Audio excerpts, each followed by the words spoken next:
Now it is. For some reason, yeah, okay. All right, Stream Deck, let's do that. Welcome. Hey, everybody, how's it going? It is Tuesday, which means we are going to do some nice, chill, TaleSpire building. It's going to be real fun. We're going to build the dungeon, and you're going to help. You're going to help us build the dungeon, essentially. Let me just get into... let's see, it'll be on my desktop, right? Where is that? Desktop. And I want the dungeon, that's the one. Alright, let's get my PDF of the thing. Up and open so we can follow along at home. Or you guys can follow along at home. Alright, so it's open so that now when we get to it, I can open it up real quick. Cool. Let us begin. Back into keep on the board, or actually it's in Destiny of Kings. I made this one when I was trying to rebuild it after everything kind of went sideways for a little bit with TaleSpire. So I think we can actually get rid of this one. Specifically this one. Okay. Delete. Okay. There it goes. Okay. So we want Destiny of Kings. That's the one we want. And we want to play that one.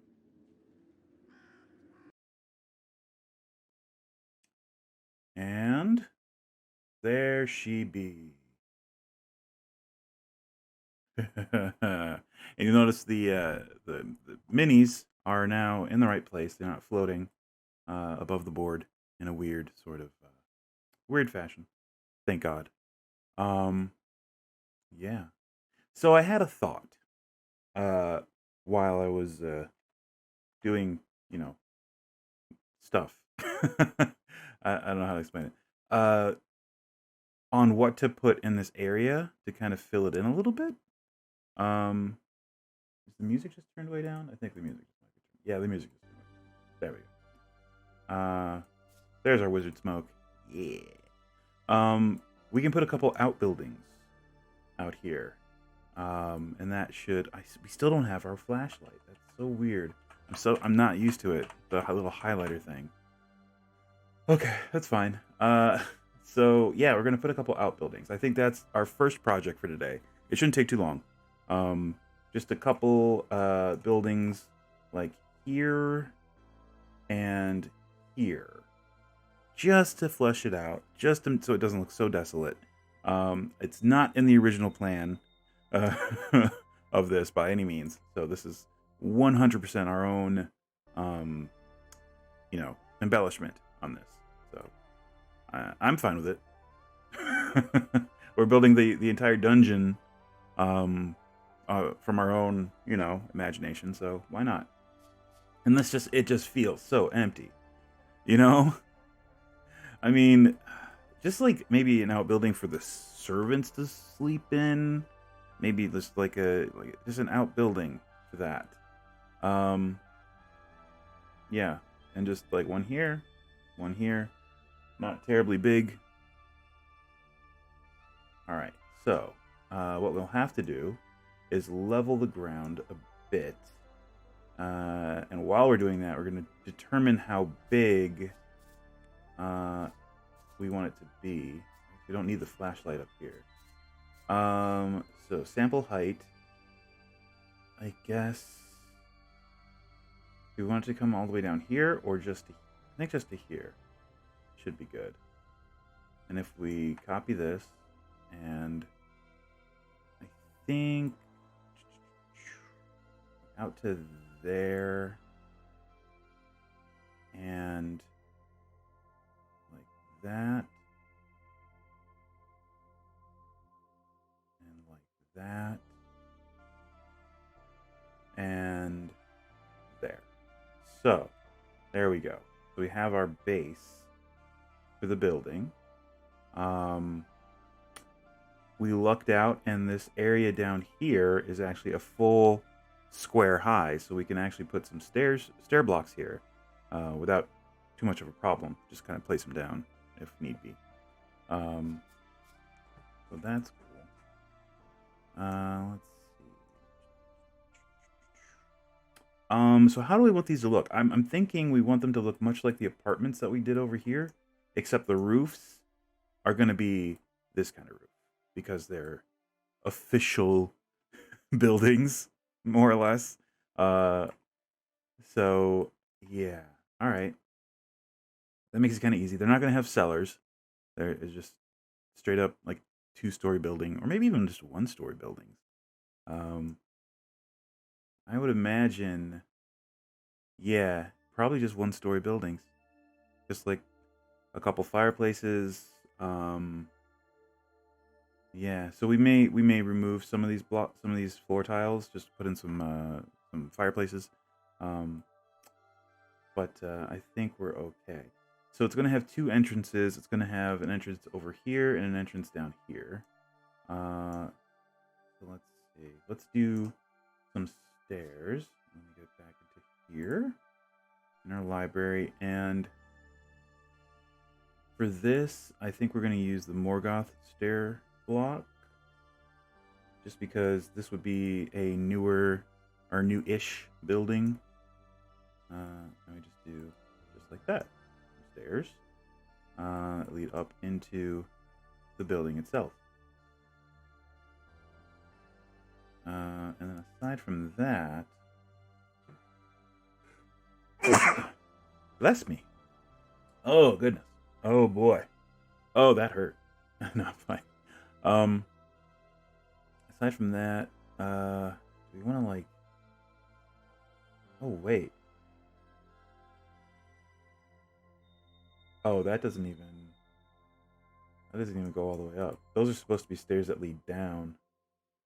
I suppose they could lead up. Kind of. If we remove like that tile and just build around it that way, that would work. Yeah. Or, bear with me, we do this, and we just put it in here. There we go. Oh. He's still getting used to the new controls. There we go. Put it like that. And now... they need a shortcut for this. The sample height for grid. Just something that you can press on the keyboard to just toggle it on or off. It'd be very helpful. Alright, so there. Those are the stairs that are going to lead up into the building.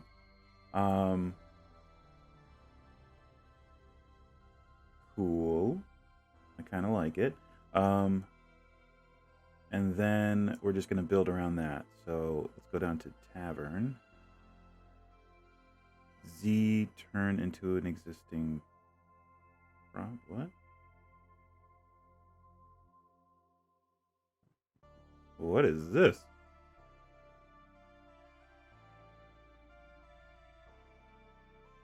Z turn into an existing prop.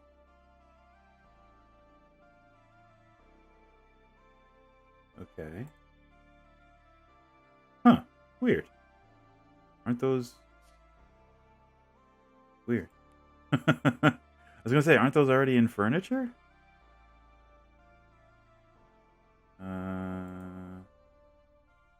Oh. No, they're not. Okay, cool. Well, those are still in progress. Oh, wait, no. There's one. There's that. It's right there.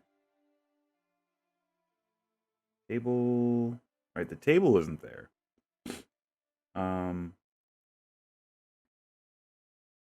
But this is there. Alright, well, whatever. Let's see. Back into the building stuff, into Tavern. That was weird. Let's go ahead and throw down some of these corners. apologize for that scrabbling noise in the background. My cats are full on Zoom mode right now. Of course, it's right when I start streaming. They were peacefully sleeping but 5 minutes ago. Cats. That's how they roll. Oh well.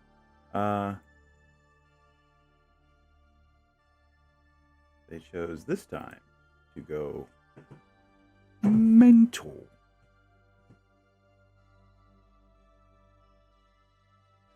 Okay, sorry. So where is the single? There it is. That's what I'm looking for. So we're just going to build up a pathway here, use a beam here, and then some doors. We're going to use good old wooden double doors right there. And, oops, got to get out of build mode. Now I can open it. There it is. Yep, opens in. Great. Alright, I am so close to just shutting the door so they stay the frick out of here. There's shenanigans. Alright, let's see. So, there is no... Is there a second floor? I don't think there's a second floor on this building. Excuse me. Yeah, I don't think there would be. So let's, oh, back in the build mode. Let's plot out where the chimneys are going to be. I would say probably here and here. Let's do that, and then back into tavern, chimney, drop one right there. Whoops, drop one right there. So this building, do we want to make it a dormitory, or do we want to make it like a mess hall for the servants? I'd say if we're making it one story, we should just make it a mess hall. Like one half, like this is probably sectioned off to be a kitchen, and then over here is just where they sit down and eat. I would say that's pretty good. That makes sense. Kind of, mostly. And now that we have, this will give us a good opportunity to use the arbitrary placement of the chairs that we have available to us now. So that'll be really cool. And even like candelabras, the food, everything like that. So this will be a lot of fun. We get to play with the new, really play with the new stuff. All right. Let's see. So do we want another door on here, or you know what? Let's do like a little door here and a little door over here, maybe. Yeah. I like that better than another big door over here. All right. So doors. Just one of these. Right there. And whoops, lost my tile. There we go. One right there. Cool. And probably going to do another window in here. Yeah, right there. And then we're going to copy this right there.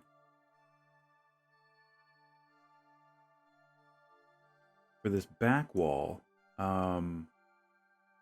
well, this is actually going to be a corner right there because that's the kitchen. So that sections that off, and I think we'll put another window over there. Whoops. Whoa. There we go. Well, I guess that's the quick way to move the grid, is to hold down Control while you have a tile floating on your cursor, and then you hold Control and you can move the grid up and down. I guess that's the quick way to do it. I just have to get used to it. Because I'm so used to the old manner of working in this system. Let's see. So we're gonna do some. We used to have to do a bunch of like built-in shelves and stuff, but now I don't think we have to. And also, but I think we still could, right? So let's see. Let's put this to there, and then we can do like this corner, and probably just this whole section over here. There's some like built-in countertops. Countertops, that's the word I'm looking for. And now with the arbitrary placement, we can actually, our options of putting things on there are astronomical now. We can put tons of different stuff on there. All right. So we have that, and we can put in like a shelf. We can put stuff on the shelf. It's crazy now, guys. It's crazy. We almost have too many options. All right. Do we want to? I think we might want to do a fancy tavern wall, like one of these. I would say this one. We'll do this one facing that way. And oh, actually, now that I think of it, we should probably change the floor tiles, which is fine. We have, well, yeah, it should be fine. We're gonna change out the floor tiles of this to tavern floor tile. There we go, and there.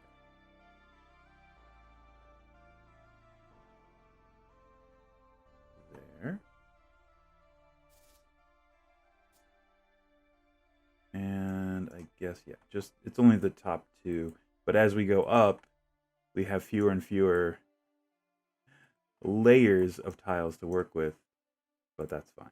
It's all going to be under this building. There. Cool.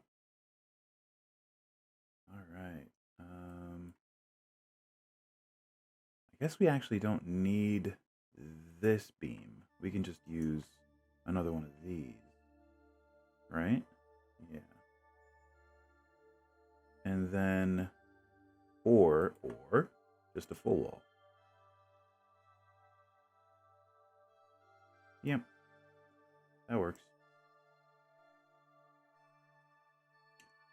Okay, so we got that. We can do another door right here. We can remove. Huh. Do we? Oh, yeah, we can clip it into the tile below. I think that's kind of what we have to do. Okay. So starting out here, boop, and then we'll get rid of that one, and then again starting out here, boop. So the reason I had to draw it all the way out there is because I need a baseline. I need to be able to find the grid, and right now the grid is under all this stuff. Oh, I guess it's over here. I guess I didn't have to go all the way over there. Ignore what I said. Don't listen to me. I'm an idiot.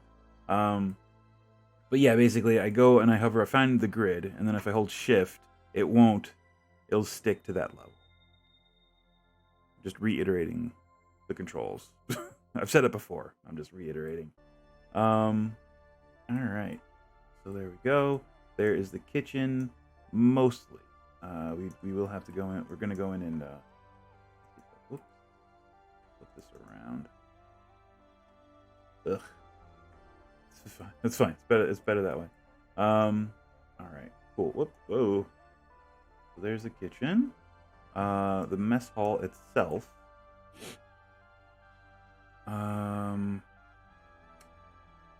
See, we got a door here.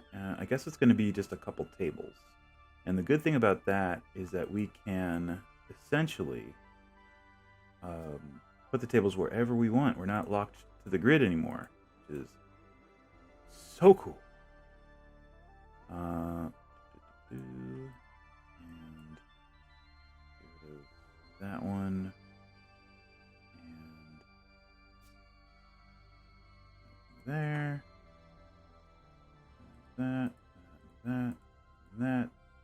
that, that, that, and that. And I guess we can get rid of these.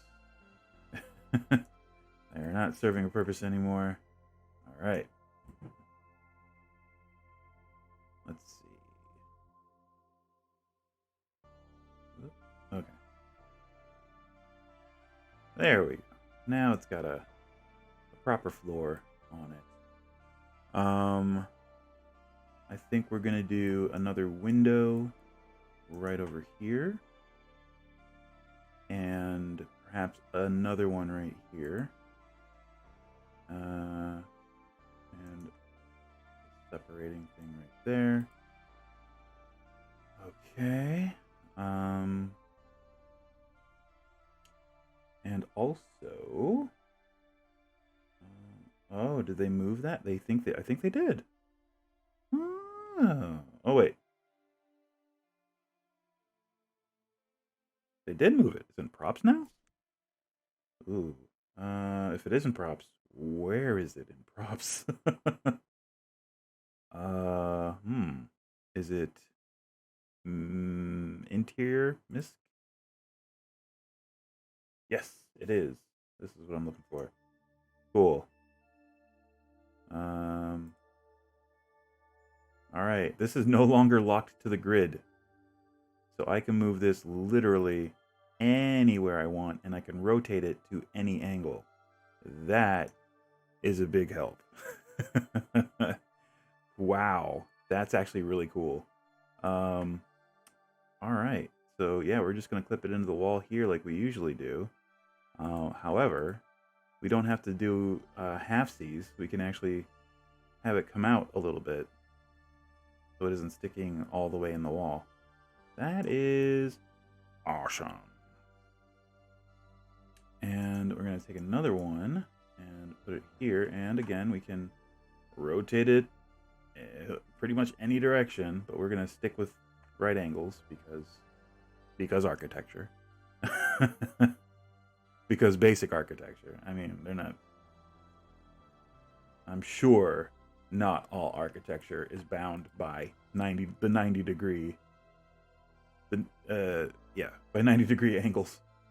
Alright, so there's that. I guess we just do...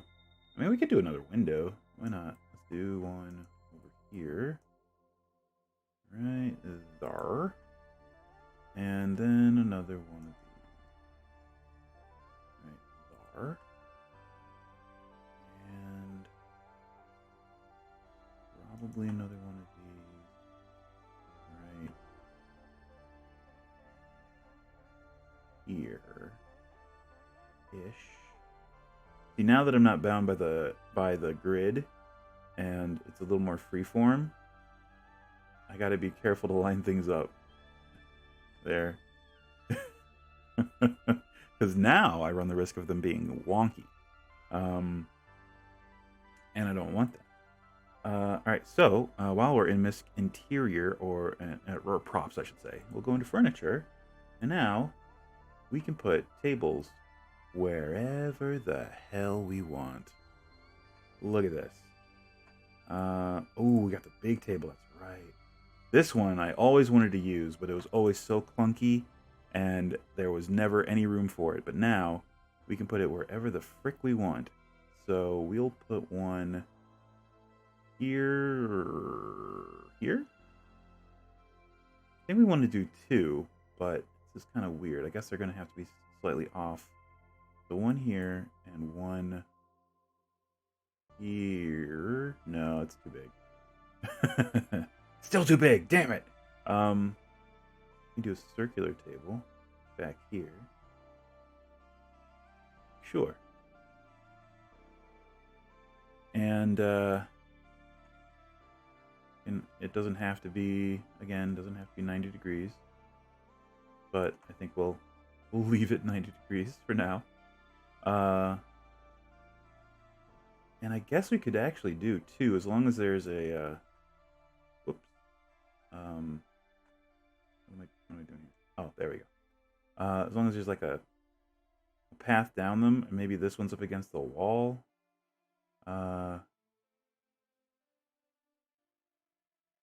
Yeah, that might not be enough room for the door to even open. Hold on. Just enough room. All right, we're keeping it. We're keeping it like that. Because this is it's a mess hall. You need a bunch of seating. Um, so yeah, we'll do that. All right. So now the fun part. We actually now have some stools. Two different kinds. Oh, is this a slightly bigger bench? Small bench? And this is a smaller one? Awesome. And chairs. We have chairs now that we can put wherever we want. Do do do do do do do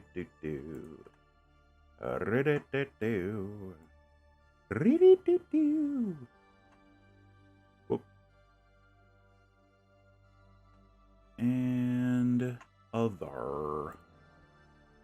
Look at that. Look at that. They also have like, didn't they have like a long bench?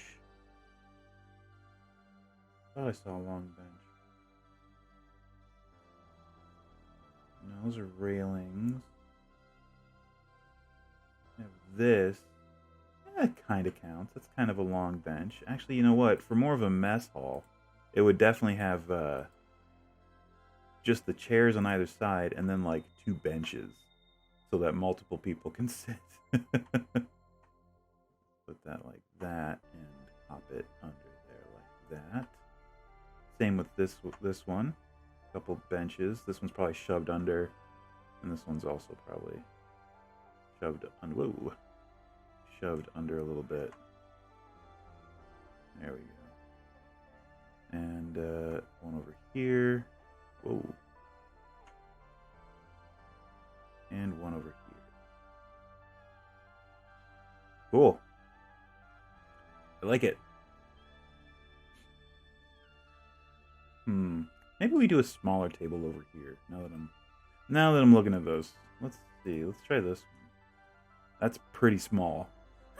Compared to that one, this is really small. All right, let's just leave it. Leave it. Oh, we got now. I guess we just do either stools or chairs on this guy. Let's do stools. Because we can do multiple. Then you just, there you go. Bunch of stools over there. Cool. I like it. Let's go ahead and copy. Oh, why'd that turn? That was weird. Even pressing or alt. Let's see. Pop that one right there. Is it too high up? Whoa, somehow it was floating. There we go. Okie dokie. Oh, I see. It was pressing middle click did that. All right, so we'll put another one here. Caught it up. How's it going? Excited to pick up TaleSpire up tomorrow. Any tips toward where to look for clear how-to videos? How-to videos. I'm not completely sure. I would check Bouncy Rock's Twitter. They might have something. Also, any videos they might have uploaded to YouTube. They also have some things. So yeah, look for Bouncy Rock. Look for TaleSpire. You could watch my old videos up on YouTube if you want. The link is in my profile. I don't go over the controls much, and they have changed since Chimera build, so I'm learning the new controls too. For the mostly, I mean, a lot of them are the same, but some of them are definitely different. But yeah, that's right. Tomorrow is the release on Steam, where you can pick it up. Pick it up on Steam. But yeah, thanks for stopping in.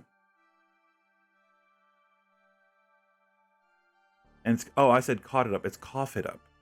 Cough it up. Thank you. And welcome.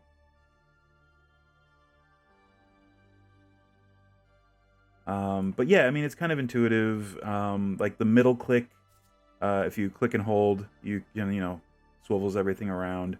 Right click is typically for clicking and panning if you click and drag, and then the left click is selection basically, so it will pick stuff up. And then of course Shift, Control, and Alt modify what the buttons do. So say if you hold down Shift and click middle click on this thing, it copies it. If you hold down Shift and right click on it, it deletes it. If you hold down Shift and left click on it, it picks it up. So lots of little bits and weird control. Well, not weird controls. A lot of them are intuitive. Lots of programs use that kind of same basic concept of Control, Alt, and Shift, altering your clicks, that kind of thing. And the scroll bars zoom in and out. But yeah, it's just I'm getting a bit used to it again because they changed everything with the Chimera build. So yeah, it's not too difficult. It's not too terribly difficult. For building, I'll say as long as you have your grid, you pay attention to your grid, and using that to place things where you want, you're fine. You're absolutely fine. Yeah, obey the grid. All right. A couple things I want to put in here. Oh, the kitchen. Let's see. We got food and drink. Here we go. Yay! Let's see. Actually, go back to furniture. Furniture in the kitchen. We can put a stool, near the fireplace. And perhaps another one over here in this corner. Also in this corner, I'm probably going to put down some of these. Haha. New. They are new. Let's see. There we go. Doing this is a combination of Control and Shift. Getting it where I want it, height-wise, and then moving it horizontally along that. So all you have to do is hold Alt to get the level, and then you can let go of Alt and then hold Shift to move it horizontally along that plane, trying to get it into the wall slightly. So there we got a couple wall sconces, just to help light up the food prep area, I guess. What other lighting can we put in here? Before we were doing hanging lanterns, and we were just hanging them from these beams. But now look at this. They have this lantern on its own little arm. I think it's from this tile, literally pulled from this tile. So that's pretty cool. Now we can just use this. In fact, I'm going to go ahead and put some out here.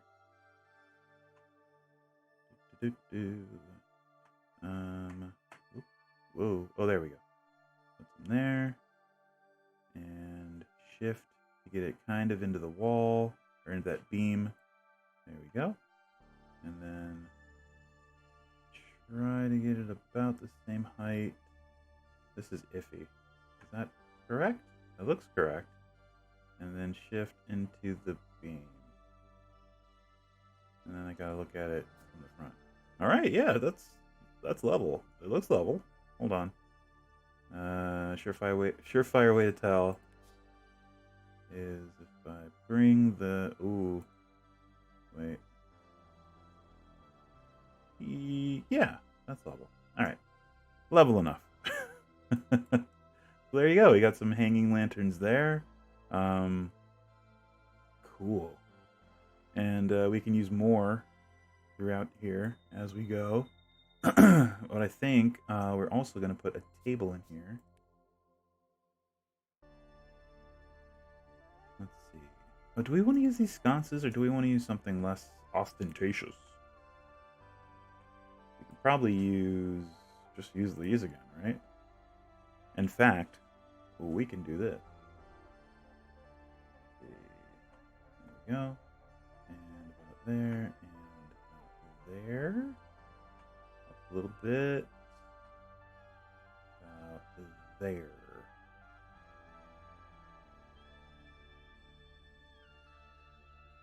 There we go. And we can do one in each corner. Whoa. About there, and then that, and there. All right. Yep, those are pretty level.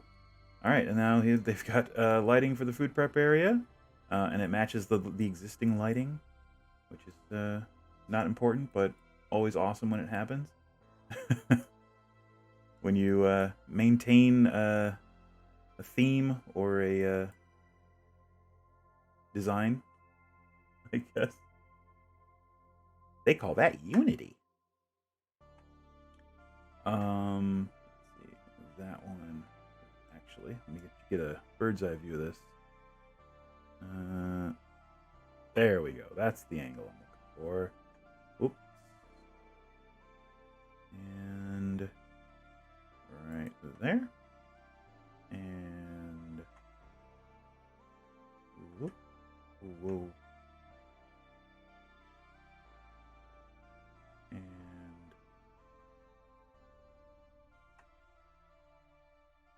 right there.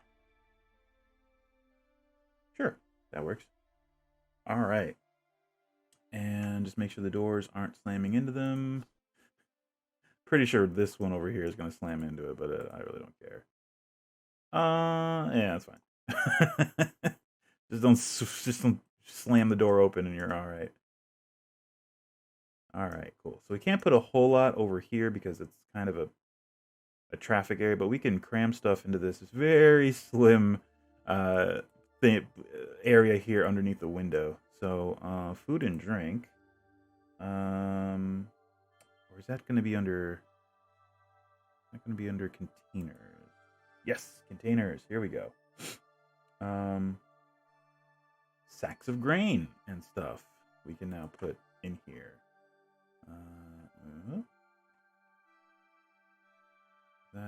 That's too high. That is like ghost floating high.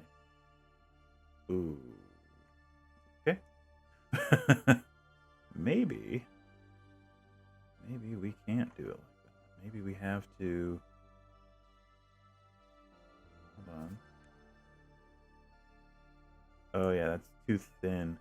All right, well that's fine. We can just put that one there.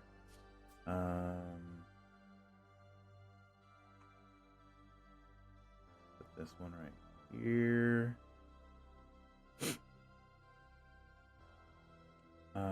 Put this guy right. There we go. Right there.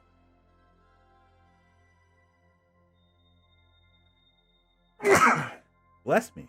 Good Lord. Sorry about that.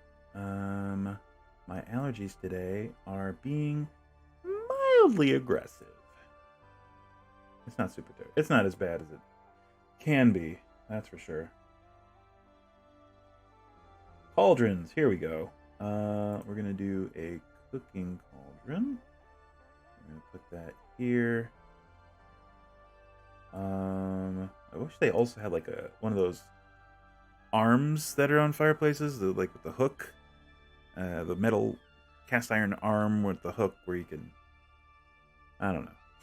Maybe I'm hallucinating and never saw, and those don't exist. What are these? Oh, those are alchemical stuff. All right. We can put.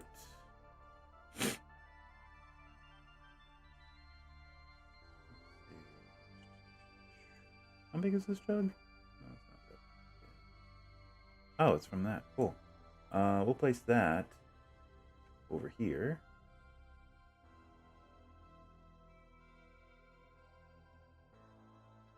And let's see, what else can we do here?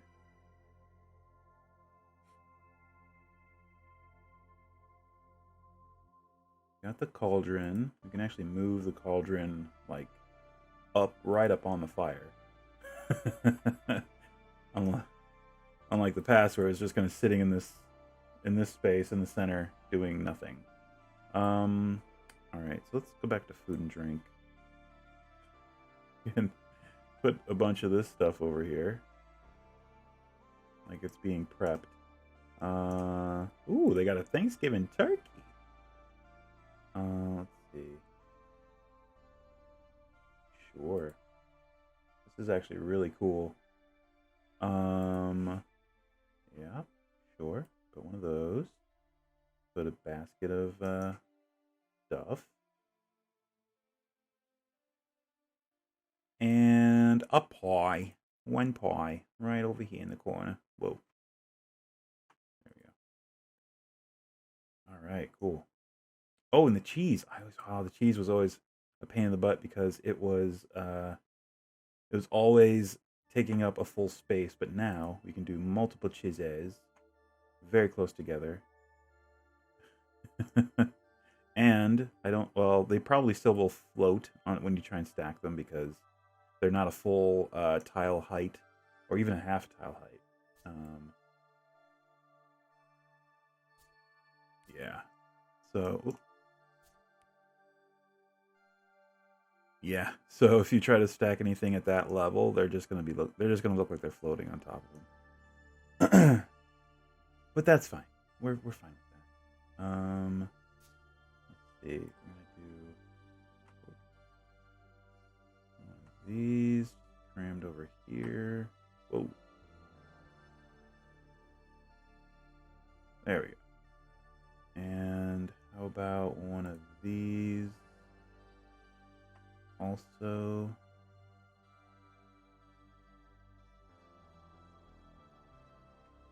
and how about some bread? I guess just tucked under here.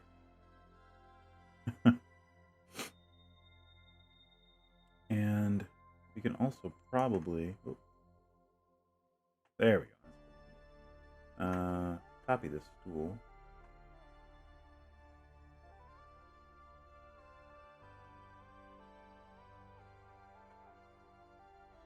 There we go. All right. Also, we can do some shelving. And where is that? Furniture? Table, merchant, flipped. Oh, yep. Here it is. We can do one of these. Like here. If I put it right here, is it just going to stick to the wall right at the level it looks like it is? Or is it going to be floating out from the wall? It's a good question. It's slightly floating out from the wall, but so is that. So I don't know. I don't know. Yeah, let's see. We adjust the height and then hold shift. We can close the gap. There you go. There. Now it's flush with the wall. Perfect. Let's see. What else can we do? We already sort of have one of these. Oh, that's just plates and stuff. We can actually put that out here. Let's see. Right above here.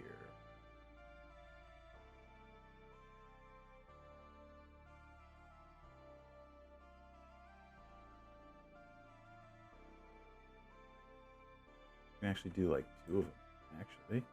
Actually, we can do two of them. Whoa. What happened?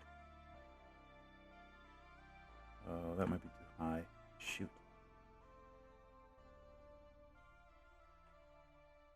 It keeps freaking on me. Too high. Alright, right there.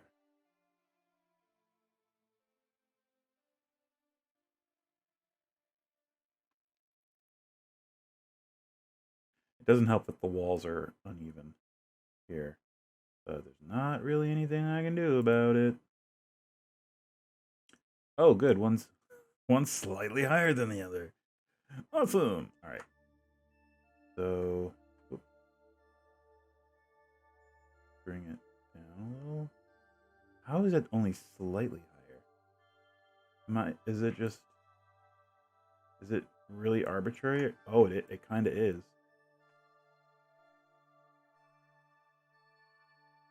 Whoa. How did that happen? Oops, that's the wall. That's not what I want to move.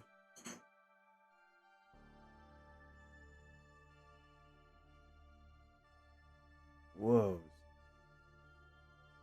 Oh, alright. Well, oop. No. The heck? Nope, that's the wall. Dang it. Down a little. There. Oh my god. Alright, and don't touch it. Finally got it. Leave it alone. Whoa. Alright. Alright, so yeah, those work out there. That's cool. We are also going to put some barrels and stuff. Like these. Right under here. Ish. That works. And then one on its own. I love that you can place these wherever now. That is huge. Huge game changer. Also, how about one of these? Right over here. Sure.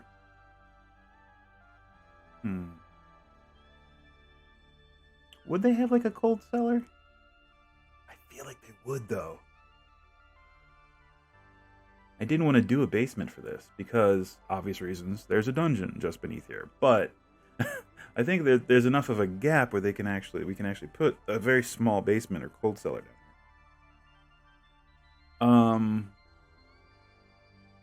Yeah, sure. Why not? How about here? Let's get rid of this. Get rid of that. Get rid of that. And get rid of that. All right. So, what we'll need to do is go into the tavern building set. Cool, right there. Excellent. It's on top of it. Get these tiles and throw that one there. Throw that one there. Throw that one there. And then sample height halfway up this tile. And go into doors. And we're gonna do a hatch. Probably have it open that way, which means I'm gonna have to move the barrel, which is fine. Move over here. There we go. So now, ooh, actually, I don't like where that is sitting. Ooh, wait. Oh, well then I can just do this. Boop. There we go. And then once it, whoops, we can open it and go down into the cellar, under which apparently there are demons. I can see one. There's an imp right there. Awesome. Oh, demon's a devil, or an imp is a devil, not a demon. Common misconception. Let's see. All right, so we will do a small basement for this, I guess. However, it will not have a second story. This is just a kitchen and mess hall. Cool. Let's see.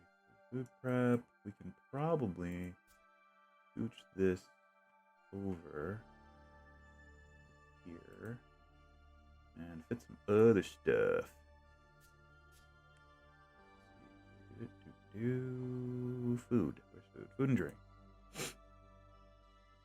A whole suckling pig. Ooh, whoa. Kind of cram it in there. There we go. There we go. You know what the pig reminds me of? Slightly. I grew up Catholic, and every Easter, I'd go over to my one of my aunts or uncle's places, and they would have the Easter cake, which is made to look like a lamb. So it's just basically a vanilla cake shaped like a lamb with white frosting and then coconut all over it to give it the illusion of fleece. And I don't know why, but that pig just kind of reminds me of that. Like it's a pig-shaped cake. Yeah, I don't know. Maybe it's just the color of it. It doesn't look like it's actually cooked. It looks like it's... Well, I guess they're preparing it to be cooked. Whatever. Where my weird brain goes. Where my weird brain goes. Cool. So that's the kitchen mostly. I don't think there's much else we can cram in here. One cool thing we might be able to do, and I've wanted to try this with the arbitrary placement, although I don't know if the height is going to be correct. We can actually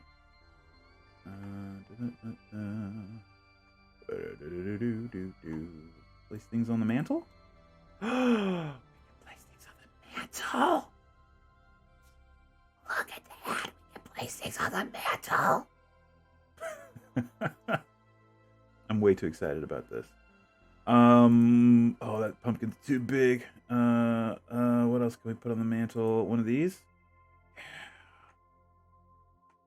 Whoop. There and right about there. Oh, too high.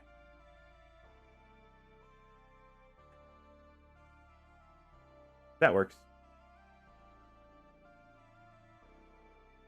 That's cool. All right. Cool beans. I was not expecting to be able to do that. All right, so one thing we do want to put out here. Well, no, probably not. So I think we do want more lighting out in the main area. And one thing we can do, one thing that I've made in the past, is a chandelier. Let me see. I think I still have my my text document with it in it. Let's see. I believe. Where did I put it when I swapped machines? I think it's in here and in there. Come on, external hard drive. Wake up. There we go. TaleSpire buildings. There it is. My text document with all the stuff. All the custom stuff I've thrown together. Do I have the chandelier? Guard tower short. Vine tree. Swamp mound. Chandelier with lanterns. There it is. So, copy. And paste. There it is. Awesome. So we're gonna put it hanging up a little bit. This is locked to the grid, so we can't place it arbitrarily, nor can we rotate it arbitrarily. It's locked to the 90 degrees. But we are going to put it dead center here, like right about there, and we can move it down if we need to, and we probably will. The roof is not going to be that high. But there you go. There's a chandelier made of lanterns and the weird rope ladder top.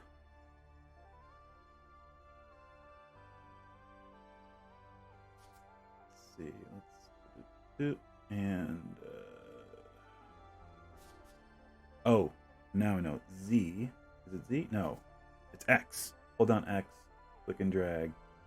No, no. I don't want all that. I just want this, just that. There we go. So now we can move it.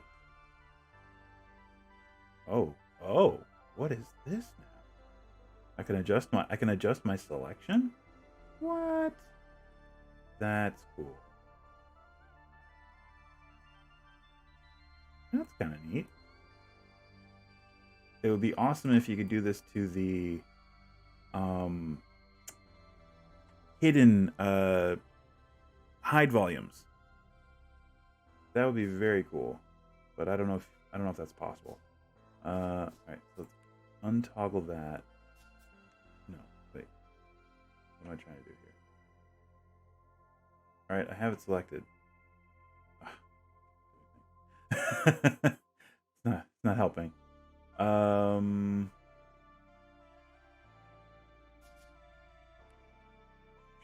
Maybe I can't do what I'm trying to do. Whoa. Oh, hey. Alright. There we go. There we go. Alright. Well, nope. No, I can't. Weird. Can I toggle off of this? No. While I have this selected, I can't deselect this tool. Huh. Alright, well. C'est la vie.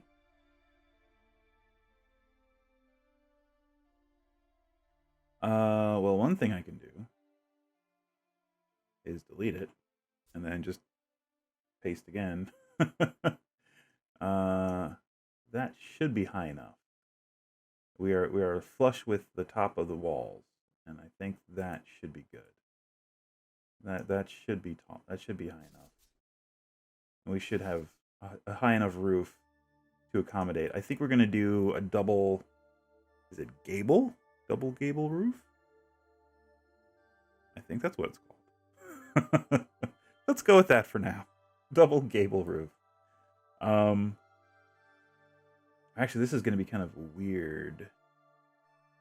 Because we're going to have... Like, this area is going to have its own thing. But yeah, we'll get there. Let's do the rest of the lighting for this this room, and then we'll move on. So, back in here, back into lights, and this guy, our old friend. Yeah, yeah, there we go. Hey, Zombie Ruxpin, what are you doing here? What are you doing here, Zombie Ruxpin? How's it going? And welcome. It's good to see ya. We are building a map in Dungeons and Dragons in TaleSpire. This is a classic D&D map. The Keep on the Borderlands that Mr. Gary Gygax, Mr. D&D himself, oops, did not want to do that, wrote way back in, oh god, I don't know. What's the year on this? Let's see what the publishing date was.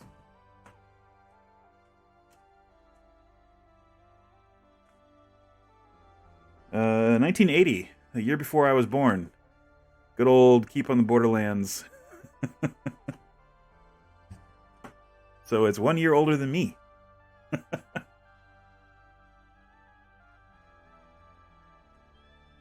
see. Oh. And into the beam. There. Cool. Got some lanterns.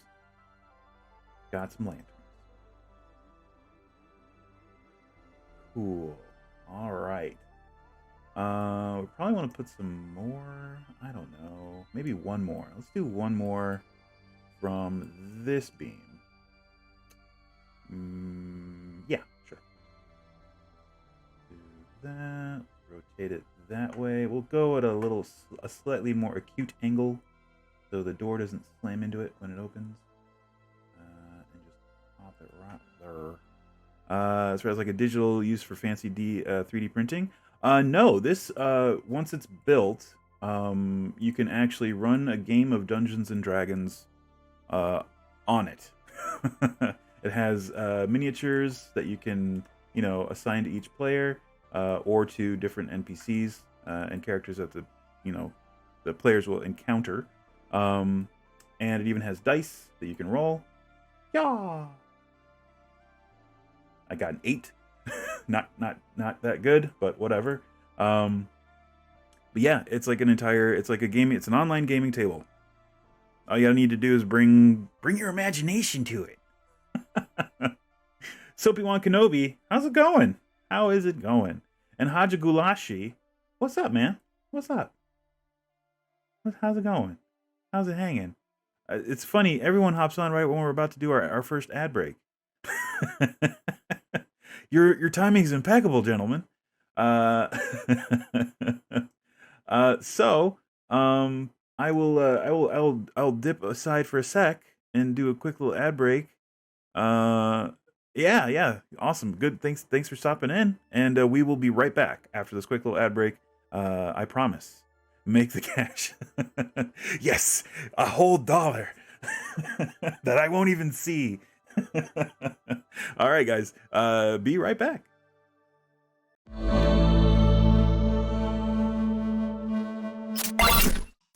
Hey, we're back. We're having an emote battle up in the chat. I mean, I won, but the battle was had, and it was fought well on both sides. This ad is super informative. Awesome. Nice. I have no idea what ads they're showing. And I have no control over it. There you go. Welcome back. We are continuing to build this eatery, this mess hall in this expansive fortress that we've built. And this is just inside the inner bailey, as they call it. So on this side of the wall, where the Lord and his cavalry and his servants stay and keep order and all that fun stuff. This is sort of where the servants and maybe even the guards might eat, basically. So we have pretty much the top floor done. Finally done with the mega dungeon. No, we were taking a break from the mega dungeon. we still have much more to go on the mega dungeon. Don't you worry. We're actually probably gonna dip back into that today once we finish this building. Oh yeah, it's still going. But yeah, TaleSpire is a lot of fun. It is very cool. They just did the Chimera Chimera build update. So a lot of that, there's some new features like arbitrary placement. For instance, this little stool here. Oops, why am I not? There we go. Now I'm in build mode. This little stool here, it used to be, well, it used to be not part of it, not its own tile at all. It was part of this tile. It used to be part of a table tile. Now it's its own thing, and you can put it wherever you want. Where it used to be locked to the grid. So say I was trying to place this thing down by itself. Used to be, it would be right in the middle of one of those cells, and I couldn't do anything about it. Now I can put it wherever the frick I want. Which is extremely useful.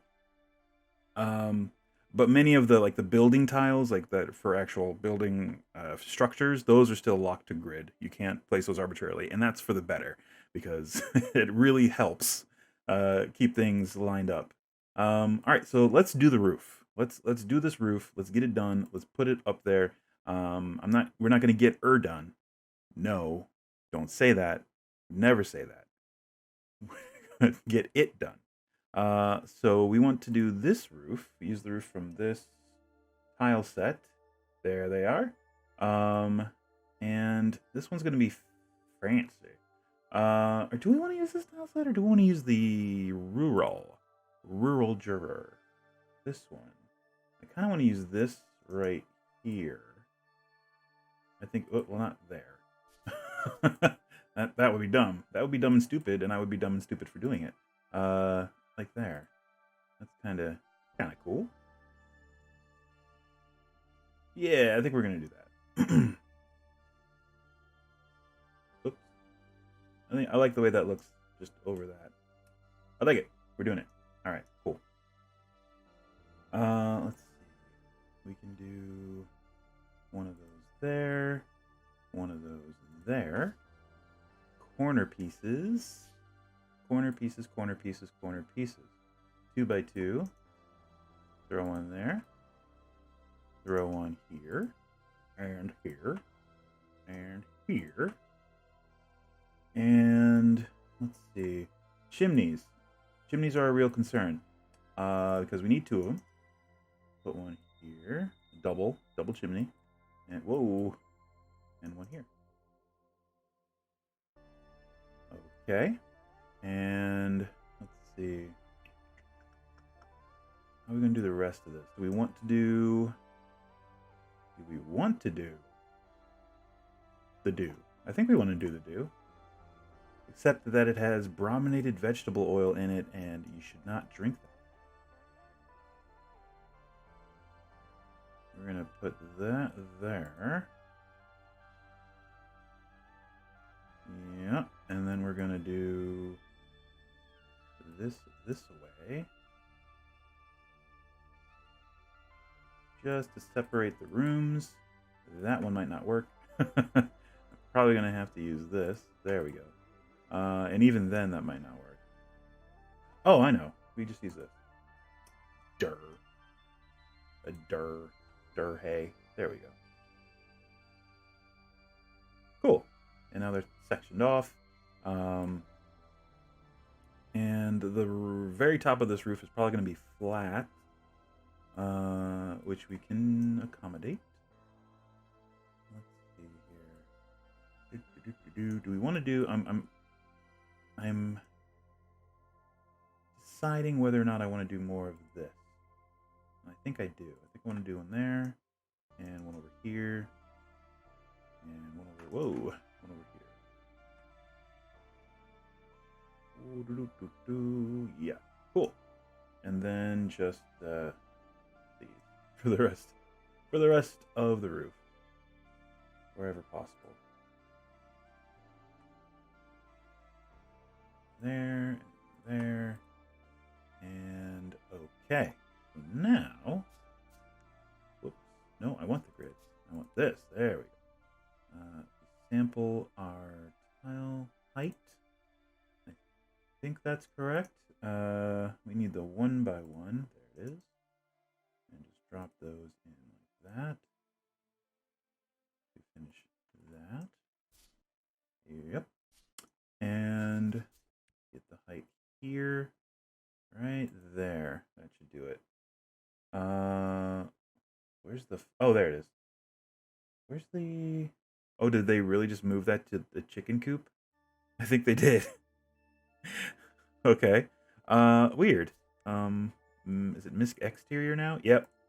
So this was originally part of the roof tile set for this, but they moved it to misc exterior because I guess it's supposed to be a chicken coop. I like it for the roof though, so I'm gonna just use it for the roof. Oh no! Oh, it's off grid. Oh, that's gonna be weird. Well, I guess as long as I don't hold shift, it won't, whoop. Whoop. Whoa. Whoa. Okay, there we go. Ooh, this is gonna be tricky. Maybe we don't. Maybe we don't do that. Okay, let's just go back to the... let's just go back to the regular roof. Alright, so we can use... Let's just use this 2x2. Thatched roof. There, and there. And then there, and there, and there. Cool. Works for me. In fact, we could probably bring these up half a step. Yeah. I like that better. Half a step up. Boop. There we go. And let's finish the roof, or the chimneys. Whoa, whoa, whoa, whoa, whoa, whoa. There we go. Chimney, chimney, chimney, chimney. Yep, that looks fine. And then chimney, chimney. Whoa. Down a step. Chimney. Up a step. Chimney, chimney. Whew. Alright. As I said earlier, the new controls with the Chimera build, I'm still getting used to them.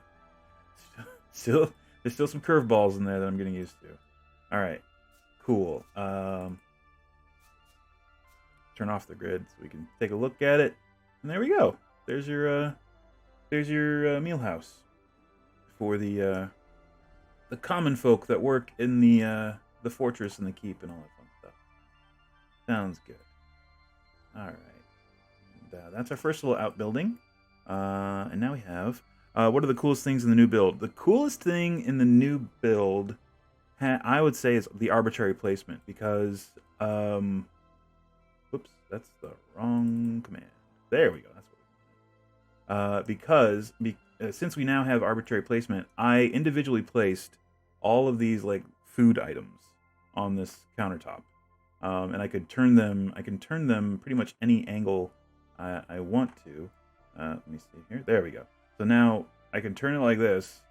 I'm not locked to 90 degrees, and I'm more or less able to just put it wherever the frick I want, which is incredibly helpful. All right. All right, all right. So that's that. We still have the cellar. The storage cellar. Whoa, what's going on here? Why is it not?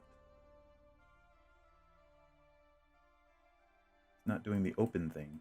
It's not letting me do the open command. I'm out of build mode. What's going on? All right, whatever. This hatch, which normally you can right-click on it and it will give you an option to select to open it, but it's not doing that right now. You can enable open, but we want to go under. Whoa. Maybe because my grid is off? I don't know. Anyway, let's cut away down underneath. And we can see the vast underbelly of of this keep, the dungeon that we've been working on. Let's see. How are we going to do this? Oh, this is going to be weird. So I guess I got to figure out what height we're going to start building at. Okay, let's see. So if that is like the very floor, then we'll just drag this down. Okay. That's helpful, kind of. And then drag the grid down. Can we see the grid? Can't see the grid. There, now we can see the grid. That would help. Okay. Now we're in good shape. Now we're golden. All right. So if we take the sample depth of the... Oh no, this is too high up. I can't do that. So I guess we're just gonna have to play it by ear. Sure. Let's go back into the library and figure out what tile set we're gonna use. Castle Ruins tends to be pretty good. Sure. And that, as you can see, is too high. So let's move the grid down a little bit. There we go. And try it there. That looks good, but it's still red, so it's still kind of clipping into the floor. Yeah. All right. So down a little bit more. There we go. So we have our height. We know the height that we're... Whoa. Apparently that... Uh-oh. Oh, there it is. That's what I did. I accidentally did that. Here we go. That's better. The frick? Corner. Okay. We want our corner. Alright. So... are we... I don't know if we're lined up. Does this help? No, that does not help. Crud. What about... Oh. Actually. Bring this up a hair. And then bring this down. A little bit. There we go. Alright. Just trying to frame out this cellar. Okay, so it's going to be the basic bounds of the cellar. So it'll be like here. Is that too high? It might be too high. Yeah, it's too high. It's kicking into the tile. So come down a little bit. Nope, too far. All right. And then, ooh.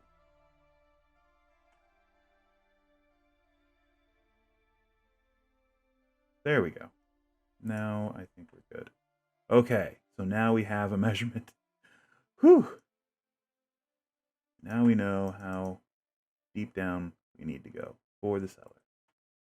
There, and then the rest we can figure out without too much hassle. Cellar is going to go all the way out to there, so we can actually get rid of. Ooh, not that. We can get rid of that.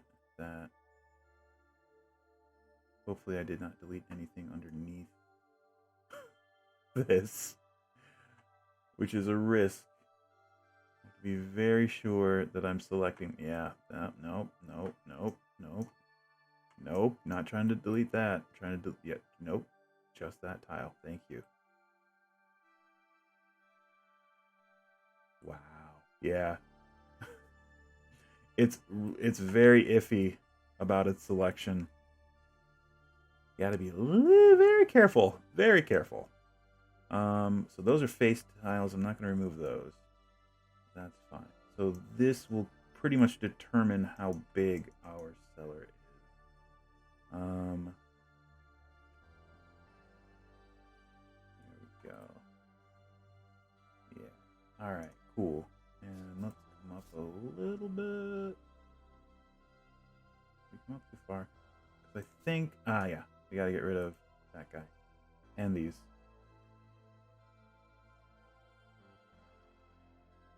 And that.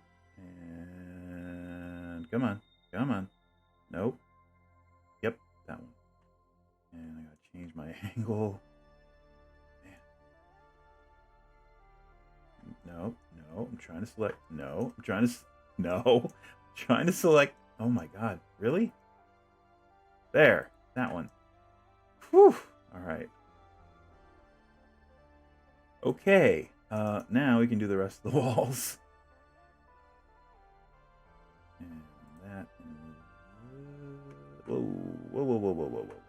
Whoa, buddy. There we go. And that, and there, and there. Whew.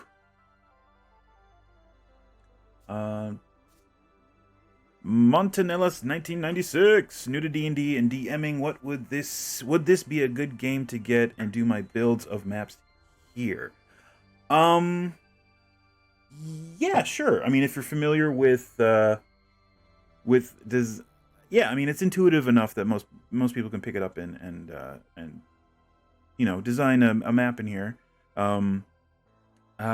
It is set agnostic, so there are no real rules to have to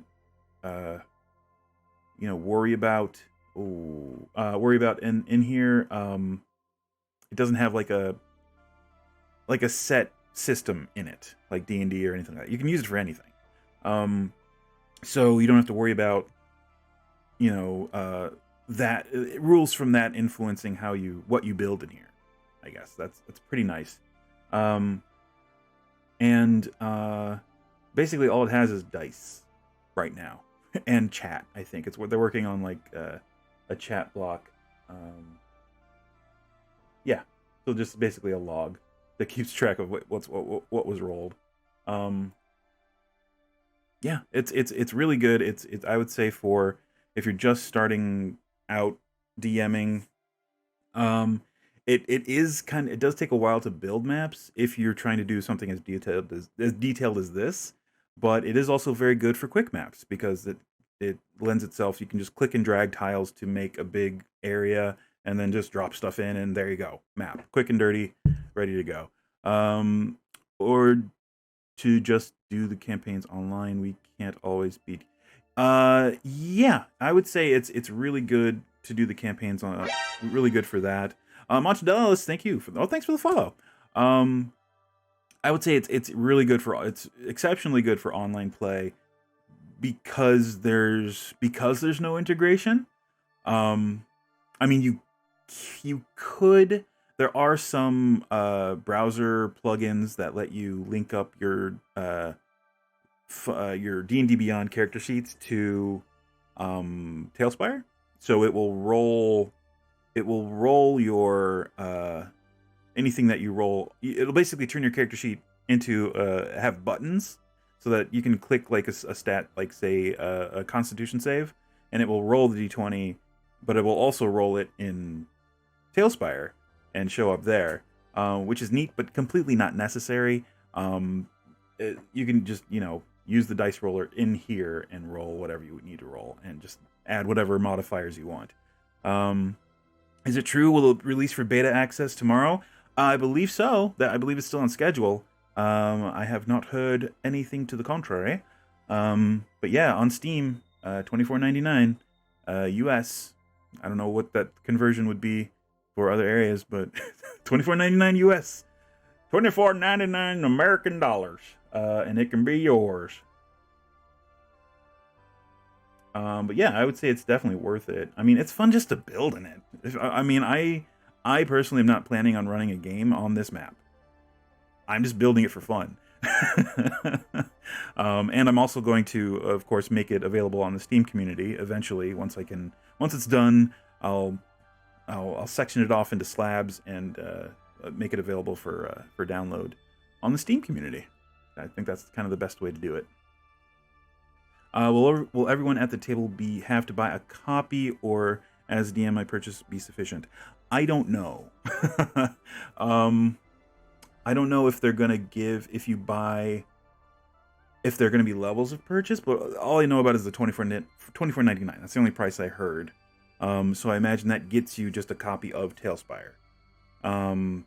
I don't know if they're going to have an option like does Happy Dance anyways. I don't know if they're going to have like a higher tier where you can buy and then get some keys that you can give to players, or like be able to make temporary keys to give to players to just access your table as players. That would be neat. But again, they would need to have at least need to have Steam, right? I don't know how it would work. How that wouldn't have to be the case. But I don't know. I think they would at least, as far as I know, they would at least need to have Steam, if not the game themselves. That's how over on Sundays, usually when I play with Z and the crew, we each have TaleSpire on our machines. But that's just because Z gave each of us a key, because TaleSpire gave him a bunch of keys, because TaleSpire sponsors his videos. And they do not sponsor this video, by the way. They do not. Let's see here.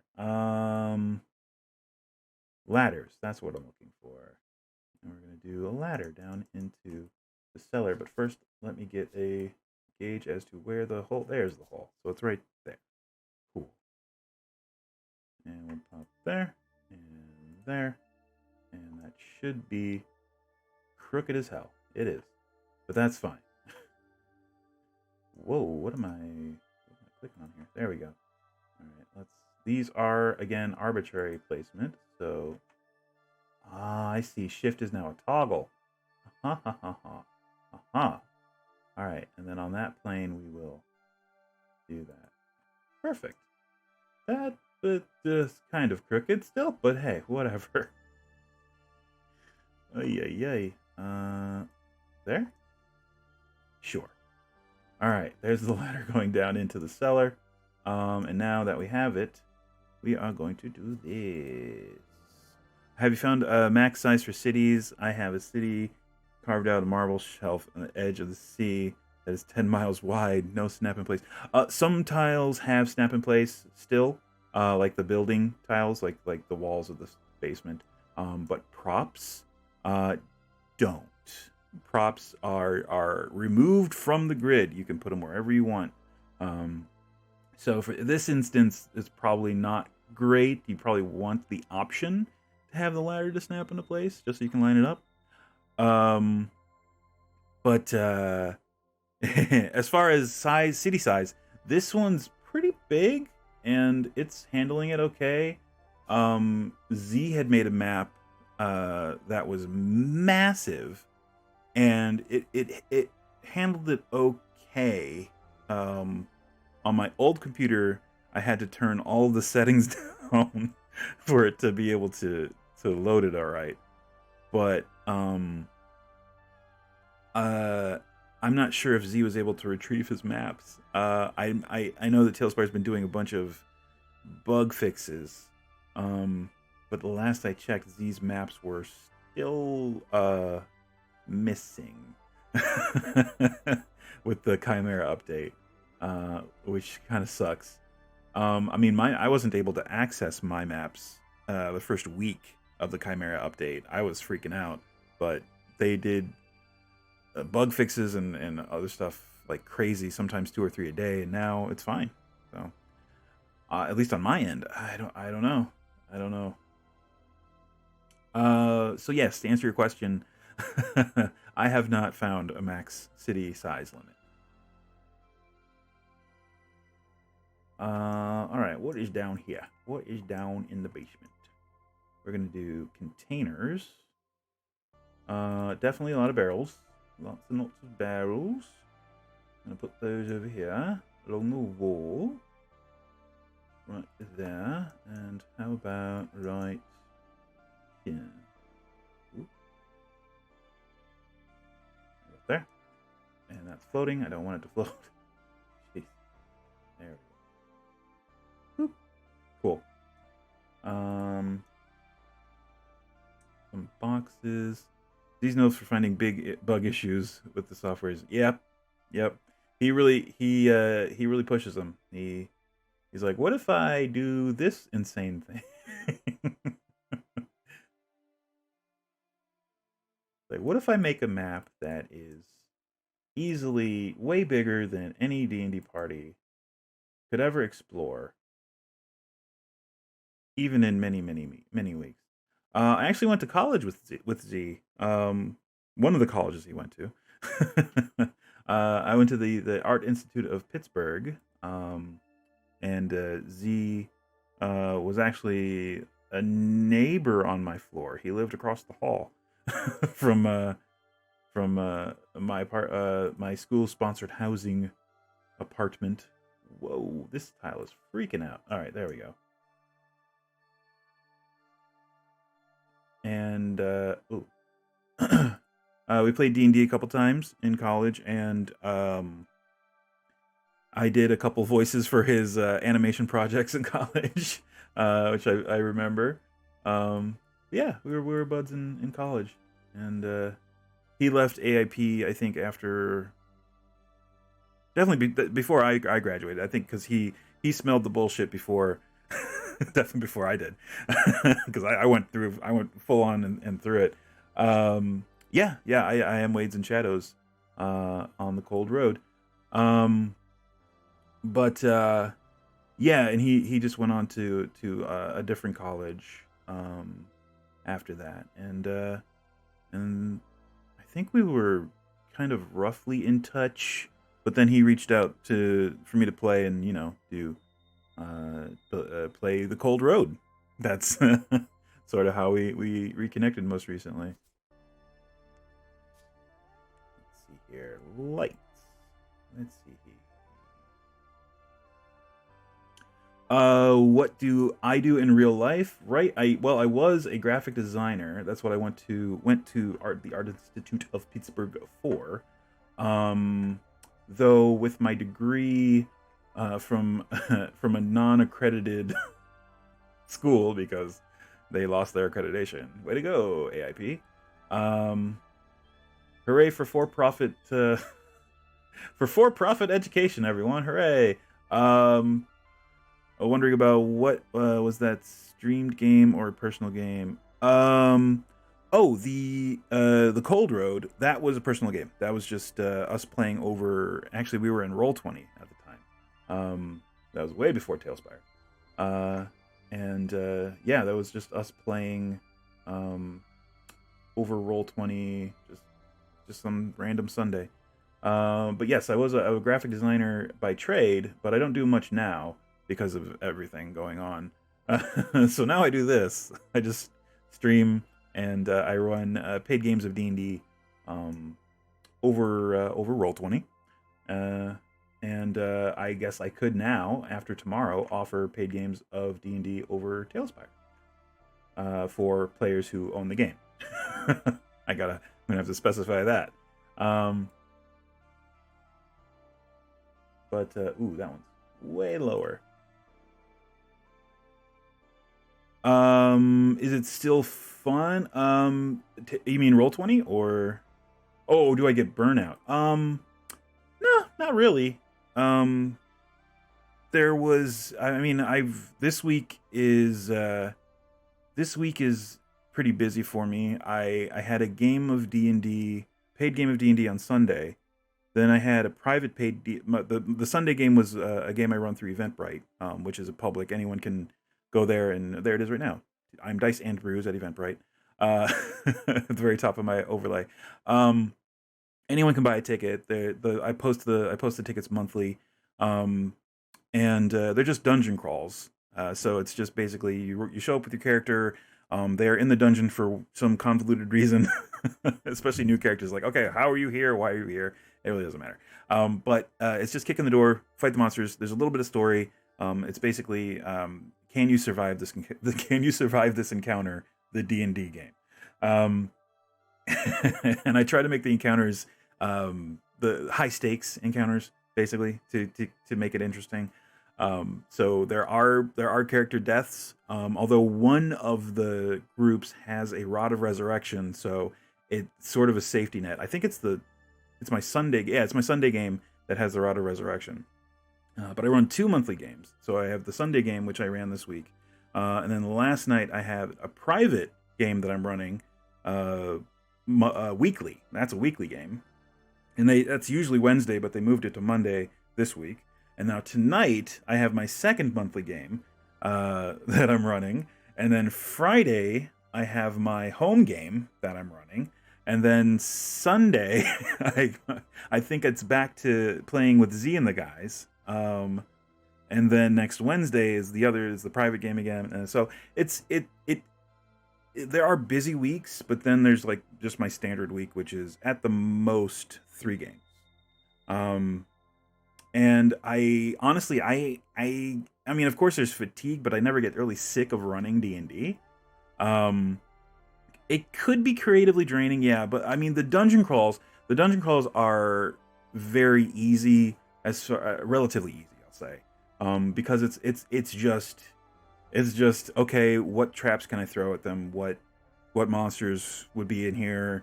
What'll be interesting? And I mean, there are tools to help with that. There's Donjon, which is donjon.bin.sh is the website. And they have random tables and random generators for everything you could possibly want. It is a massively awesome GM tool, and really helps.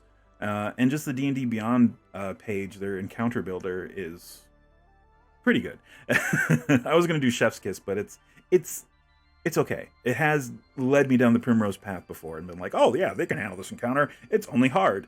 And then I don't know. I guess they don't really take into account the player error. I don't want to say player error, but the player agency. Well, they can make decisions that are bad decisions. Players can still make bad decisions, and that will change the CR of an encounter drastically. Oh wait, I got some. Is that still fun? I was wondering about that. Was that? Oh yeah. Collins College in Tempe, and oh yeah. Been doing D&D on and off several decades, and was blown away a few years ago when a coworker asked me, "Oh, about paid?" Yeah, absolutely. Yeah, one of my my private game that I'm running right now is for one of my wife's acquaintances that she knew through work, and he kept inquiring about like playing D&D. Like, oh, this was for years. He was like, hey, I heard you ran games of D&D. I haven't played in a while. I'd like you to run a game for us. And finally, because of this the slowdown, he was like, we can finally do this. And he's been doing, I've been running a game for him and his friends for, I think this is the 3rd month now. And last week was almost a TPK. Uh, and this week they were like, yes, let's just keep going. Let's keep going. So I'm like, all right, cool. But it was a real rough situation that last week. Oh my God. And Busy Boy sounds like it keeps you out of trouble. Yeah. I mean, there's not a whole lot of trouble I can get into here in my apartment with my 2 cats and my wife. I mean, it's it's just, yeah, it is what it is. Let's see. What else are we gonna put down here? Containers. Let's do a couple of these. Just sitting on this thing. Cool. We'll do another crate like here. And how about this a crate right her? Big one. Oh, let's hold down shift. Throw it in the corner here. This is a weird question, but would you be able to explain how to pace a dungeon crawl and keep the players engaged? Dungeon crawls, oddly enough, they take care of themselves. I will say, don't put something in every room. I would say depending on the dungeon size, every third room, have it be like have an interesting feature. Maybe something that intrigues the players, but not like an enemy or a trap. Not, just a room where they can fall back to, or just like a couple here and there in the dungeon. It will really go a long way, because otherwise you can run into the situation where you have encounters overlapping, and then the action economy goes out the window, and it's like a flan in a cupboard. It just collapses in on itself, and all the players die. I understand conceptually, but I don't know how to prep and run it. Yeah, I mean, I guess it go by story. Determine what's in the dungeon. Yeah, I mean, with a dungeon, it's kind of weird, because the first question it should always be with the dungeon is, why is this thing here? Why does it exist? Why was it created? And then once you figure that out, everything else is butter. Everything else makes sense. Because dungeons exist, and we take it for like, oh yeah, I'm just gonna go in here. Is it a ruin? Is it something a wizard built to protect something? Is it something a wizard built to get some goddamn privacy? Which is usually the case. Is it something that was built to contain a horrible, horrible monster? Yeah, there are many reasons a dungeon can exist. Like case in point, this dungeon down here was built to safeguard a treasure of some sort. A massive treasure, by all rumor and fable. But, yeah, it was made forever ago. Barracks, laundry, storage, food prep rooms, etc. All sorts of utility rooms for dungeons. Yes, exactly. And a den, and a game room, and a computer room. Let's see. Let's do one of these. Perfect. We'll do a couple of these. Actually, we can. It's so awesome. We can turn this wherever we want now. Oh, it's so cool. And this dungeon was built because goblins desired a lakeside retreat. Exactly. Sometimes you just gotta get away. Or as they say in Goblin, it's a common Goblin saying. All right, I think we're pretty good here. Let me put another barrel. All right. Whoa. Put another one right there. And the cellar is done. We just wanted some storage for, stuff. And I think we got it. We can put a couple cheeses down here if you really want to. Where's food and drink? Right there. Cheeses. Throw some cheeses. Cheeses.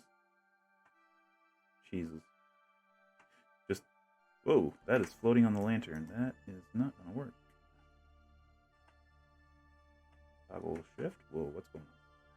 There we go. But there we go. All right. Cool. Yes, Yield Skyrim cheese wheels. Oh man, I entertained like doing. I know they exist, like the Skyrim mods that make it require you to eat. which seems like something. I mean, because there's all this food, and there's no real reason for eating it aside from a very small benefit, or sometimes a benefit and a detriment in the case of alcohol. But yeah, I don't know. I already have like frostfall on my on my Skyrim, and that's enough. That's enough. Just having to worry about being cold and wet, that's enough. Do you reward the characters generously as they go along, or have several caches throughout? I try to pace the treasure out over, like, after a few encounters or after a few milestones.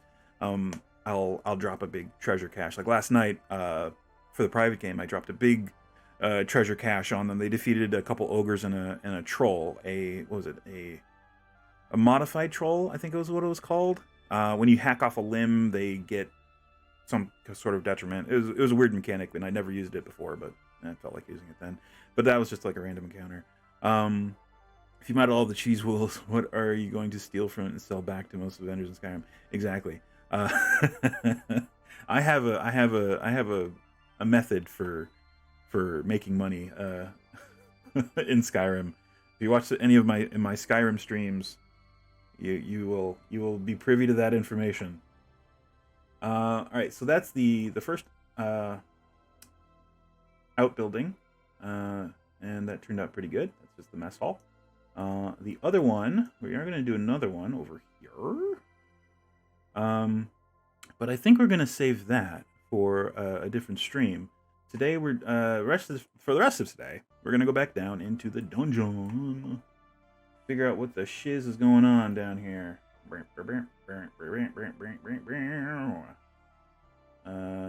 my grid to there-ish, and then move my thing down there. There we go. All right, so where were we with this? Why do I still see the tokens up here? I am confused. I can still see the tokens. That's a little disconcerting. That's fine. Whatever. All right. Where are we? Do I need to move this down more? What's going on? Oh my gosh. Okay. Whatever. That's fine. Just stay there. All right. So last time I think we were over here. We did a room with a carrion crawler and a bunch of its babies. That was pulling food from the cellar of the tavern above, which is right here. There it is. They found a gap and they were able to pull food out. And one person, which is probably a good quest hook for characters, investigate the basement of the tavern. All right, so we got to get our right level here. There we go. And we had this intersection, and we have the kiln over here that has a was it Ray of Frost Trap? What was it again? It was a. We have our note right here. Oh, does it not? What the heck? Oh no! Oh, that's a bug. That's a bug. Ooh. Okay. Well.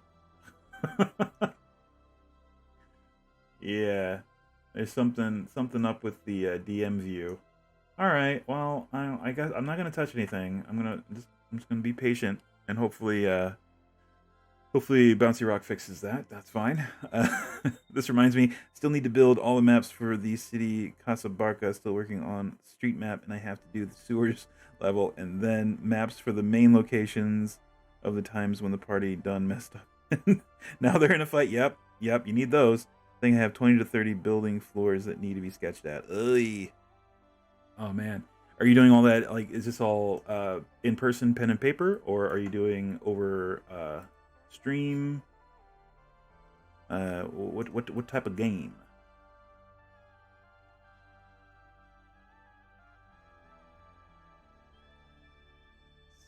Nice. Build mode. Oh, that's so weird.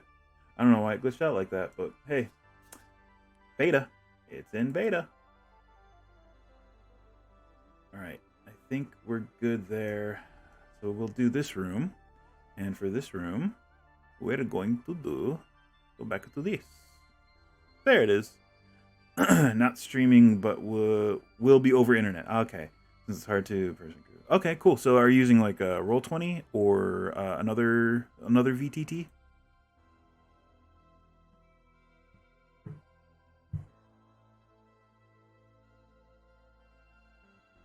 Let's see, where were we? We were all the way down. Oh no, not that far down. Let's see.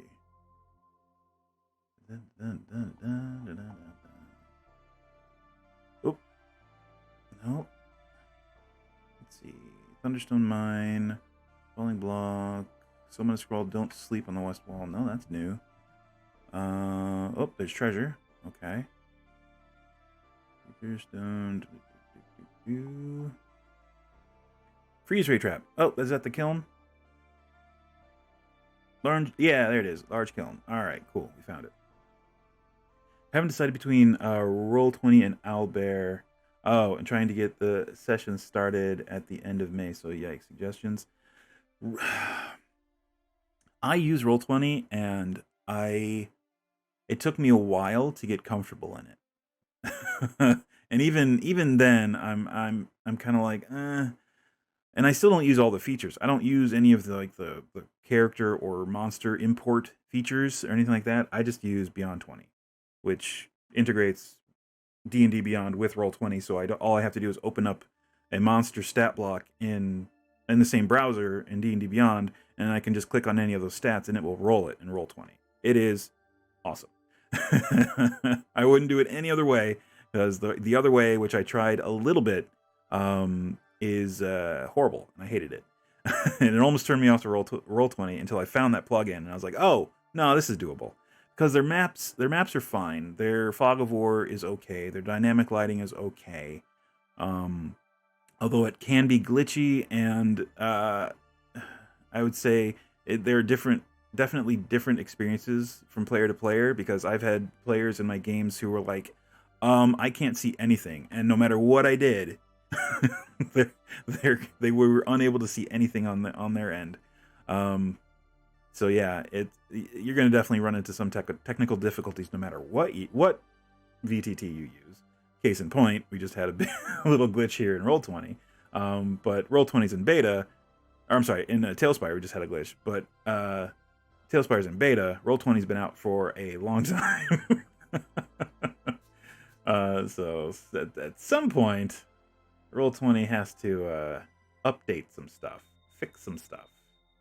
Got an Excel and Word doc for the NPCs and monsters, but I'm hoping the group tries to avoid fights. They're supposed to be incognito, and fights will attract unwanted attention. Yeah, I mean, it's... Yeah. I mean, I don't know your players, but I will say this. They will probably get into a fight.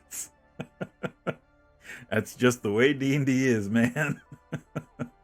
Oh my god, like the game that I was running, the private game last week with the near TPK, they had just tried to infiltrate a bandit hideout that is in the middle. It's basically in the middle of the woods, under a mound of earth, that was built by dwarves a long time ago. It is entirely inside a dead magic zone, so spellcasters cannot do anything in there. And two of the party members were artificers, which really put half the party was working at non-optimal levels, which really messed things up for them. And they had tried to infiltrate it already once and got routed, and they fell back. And then they, rested, got a long rest, in a safe spot. One of the NPC that they're with right now knows Lehman's tiny hut, so he was able to do that for them, and they rested up, and then they regrouped and tried to re-enter, and instead of running in, going in stealthily, or waiting for because it's concealed under secret doors and stuff built into the mound, and opening the secret door is very loud. So they would, anyone inside the hideout is going to hear it, especially if they're in an adjacent room or even on the same level on the top floor. But they weren't terribly stealthy about it.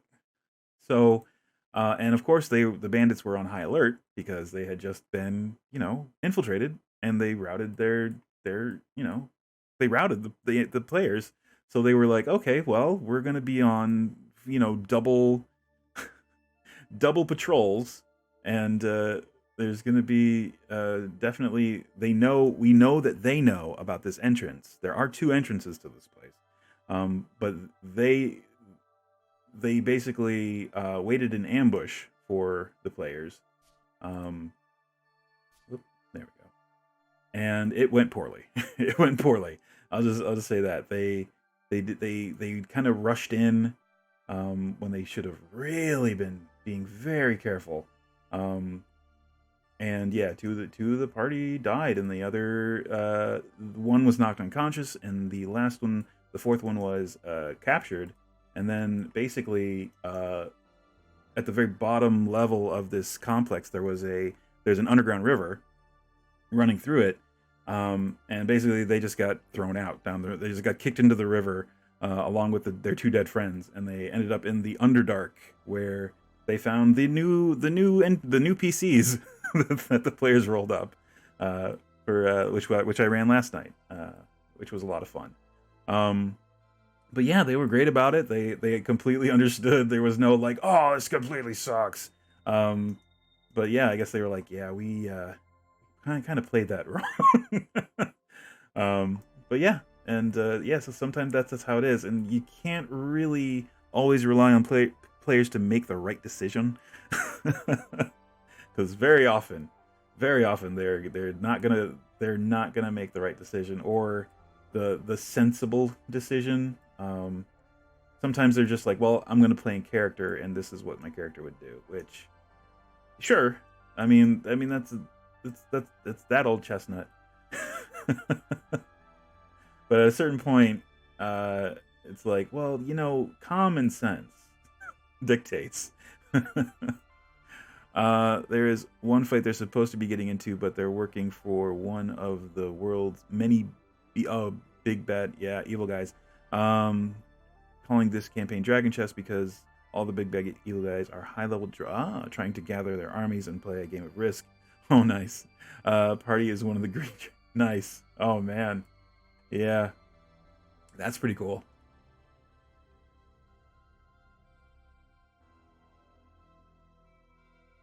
Let's change that to this, and we will put a door. Do we want to put a door there? I think so. Where's the vault?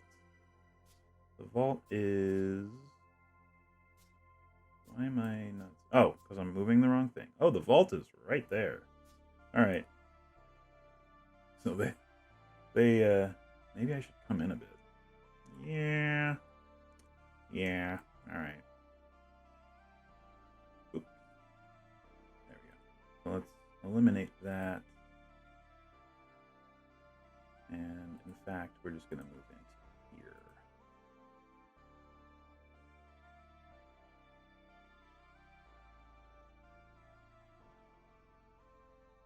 And get rid of those. Move that here. And then move that to... Whoop. Came in too far. Whoa. Control Z is still undo. And if you accidentally move a tile where holding down Control, it will move the grid.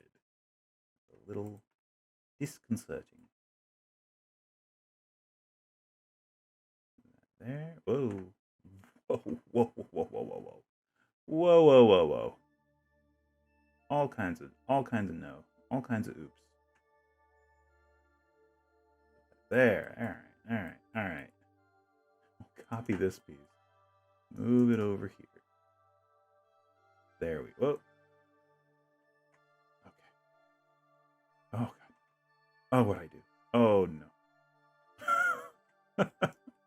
Working at this angle is kind of a nightmare. There we go. All right. What is even going on here? Right there. Whew. Whew. Trying to build the adventures where the players do the legwork to decide how they're going to solve it. Penalties for certain actions, but I don't want to get into the here's my ideal way to solve. You're right, exactly. Their first adventure is to track down a serial killer and make it look like the town guards did it. Okay. Their goal for the first couple of adventures is to put the commander of the guards in a compromising position to be controlled by their boss. This is his free taste. Ah, gotcha. Okay. Yeah, it's kind of difficult to get them to do what you want, right? And you definitely don't want to push them to do, like, solve it the one way you thought it could be solved. So really, yeah, I would say as a GM, don't hinge any important story elements on the one solution that you thought of. And I don't really know how to put any other kind of tack any other advice onto that, but yeah. And I think Matt Colville just did a video about railroading, and the common misconceptions about what railroading is and all that stuff. And basically railroading is shooting down player ideas to solve an issue because you didn't think of that particular outcome and you want things to work out in a particular way. Just putting clues on the board and it's up to them to find and figure. Yeah, exactly. That's perfect. I would say, have them roll, use their insight. If you have characters that are particularly, why did I put a corner there? Particularly wise, they can rely on their insight, or if it's built into their backstory that they are like investigators or something like that, or if they have a high investigation. That's not right either. You can definitely you could have it come down to skill checks, or maybe even just I don't know, because it's always iffy making it come down to just, okay, either you fail, you make the skill check, or you fail, and you don't figure it out. That feels bad. You don't want to have it hinge on that. So maybe it comes down to just having them talk it out, which doesn't sound like riveting D&D, but 90% of the time, that's what D&D is. In my years of playing D&D, a lot of the time it's just talking it out and trying to figure out what the heck we're supposed to do. I would say that, most of a session, it usually boils down to, okay, what do we do now? Or what are we supposed to do? And you don't want the players to say, GM, what do we do? A lot of this is going to be RP, but they, 2 bards and 2 thieves, so convincing people to talk shouldn't be hard. Oh yeah, absolutely. Yeah, in that instance, getting information, shouldn't be a problem. Yeah, play to their strengths. Definitely play to their strengths, and it should be good.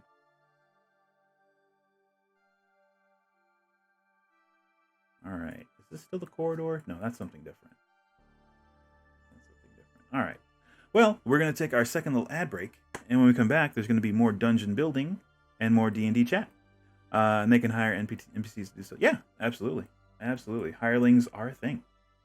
So yeah, guys, we will be right back after the short little ad break, and we'll build some more dungeon and chat more D&D. BRB!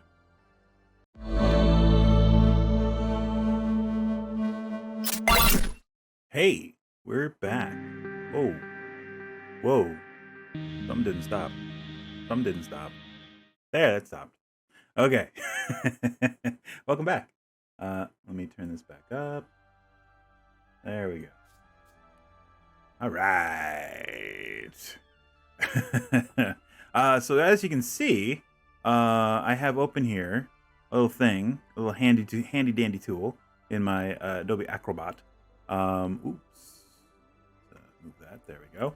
Let me actually go in here and adjust this slightly. There we go.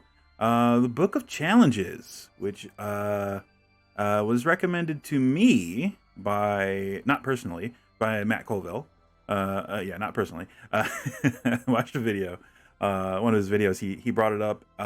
It is an excellent little thing for clever little deadly traps and puzzles and stuff for your characters, your PCs to stumble across and more agonize over and all that fun stuff. But yeah, some are dungeons, some are just encounters, some are is it done like complete little dungeon areas. Let's see here. There was one in particular I was thinking about. I don't know if it's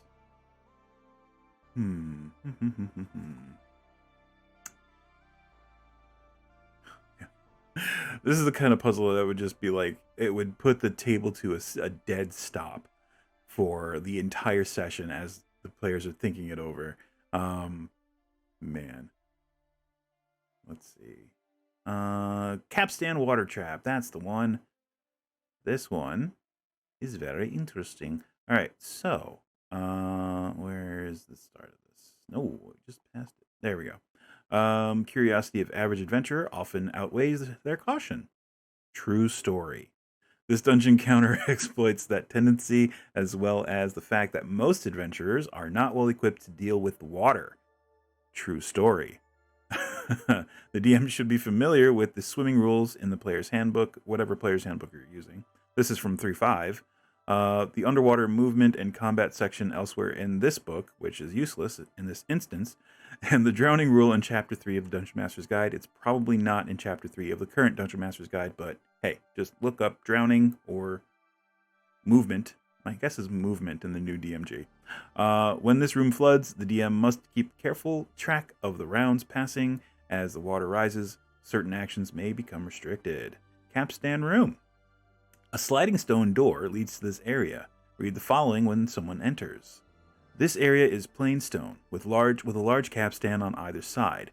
Each capstan is centered on a slightly raised alcove and has 4 wooden arms. Each arm is carved with styled hand grips and tipped with silver caps. A 1-foot wide stone balcony runs along the upper edge of the area, 8 feet above the floor. The balcony has 23 decorative stone supports angled down into the walls. Centered above each support, a stone gargoyle lurks sitting atop the balcony and leering down into the chamber. The gargoyles are in varying stages of disrepair, chipped, faded, or eroded away. They have clawed feet and hands with stone wings worn down from years of neglect. For a head, each of the gargoyles has a closed fish mouth and blankly staring fish eyes. So this room, and it's sort of illustrated there. So a capstan, if you're not familiar with what a capstan is, which I wasn't either when I first started reading this thing.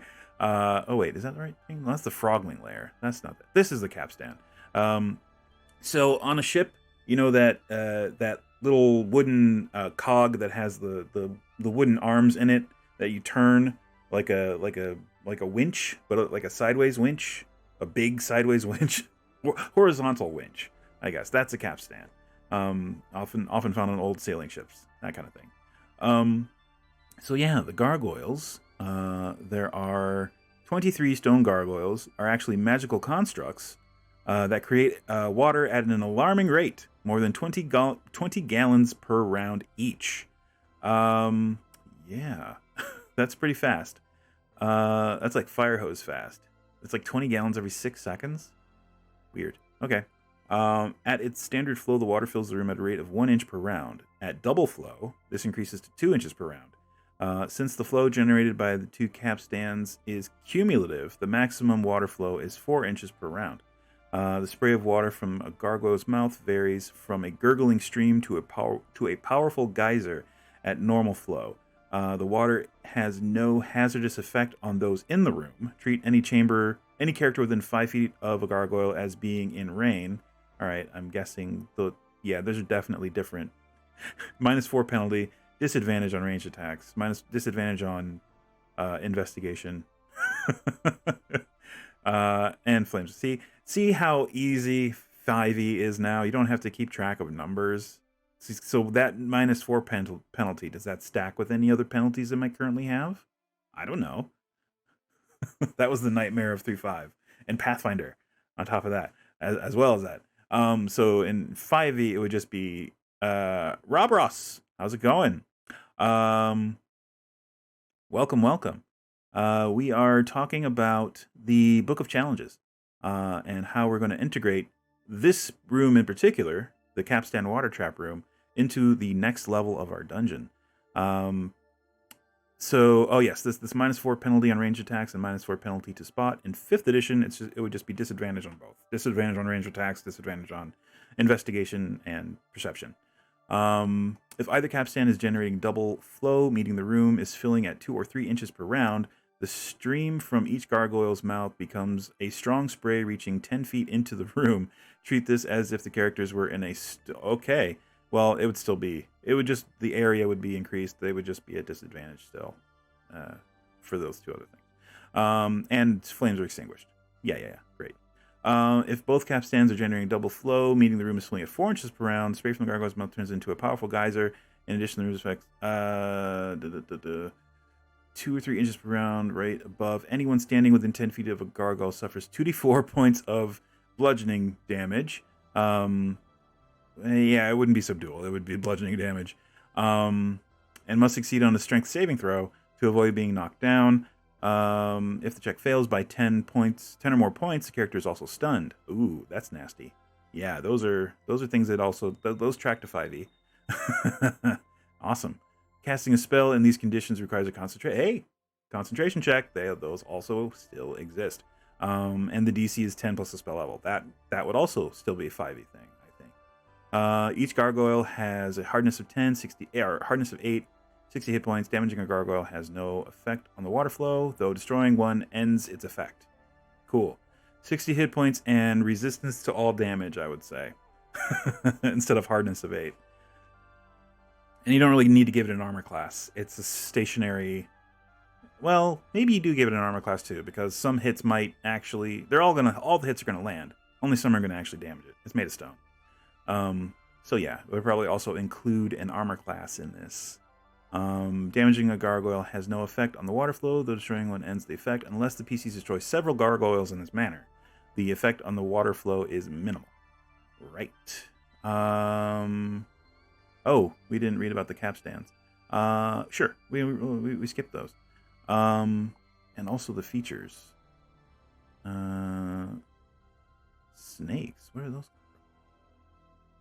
Oh, all right. So the stone door. Yeah, there's a stone door, and there's only one entrance into this room. Let's see here. It's stone, so expect a lot of blades. Deflected or bouncing back bludgeoning would be more effective. Yeah, absolutely. Or I would say like thunder damage would definitely do double damage. Like shatter. Shatter would be perfect. Armor class really needs to be renamed. Yeah. Armor rating, armor or DR, AR, something like that. Other RPGs get it right. The left-hand capstan turns counterclockwise. Each turn represents a 90-degree rotation. Yeah, attack target. There you go. The first turn closes and locks the entrance to the chamber. Perfect. And activates the gargoyles. Well, there's the character curiosity biting them in the ass right there. Each gargoyle's mouth opens and a stream of water issues forth from it, spilling onto the floor. The second turn doubles the gargoyle's output of water. The third turn generates a darkness effect centered on the capstan. Oh my god. The fourth turn returns the capstan to its original position and stops the flow of water, though the darkness remains for its duration, which is, I think, 30 minutes. Jeez, I think it's a minute in 5e. Jeez. The right-hand capstan turns clockwise, but otherwise functions identically to the left capstan.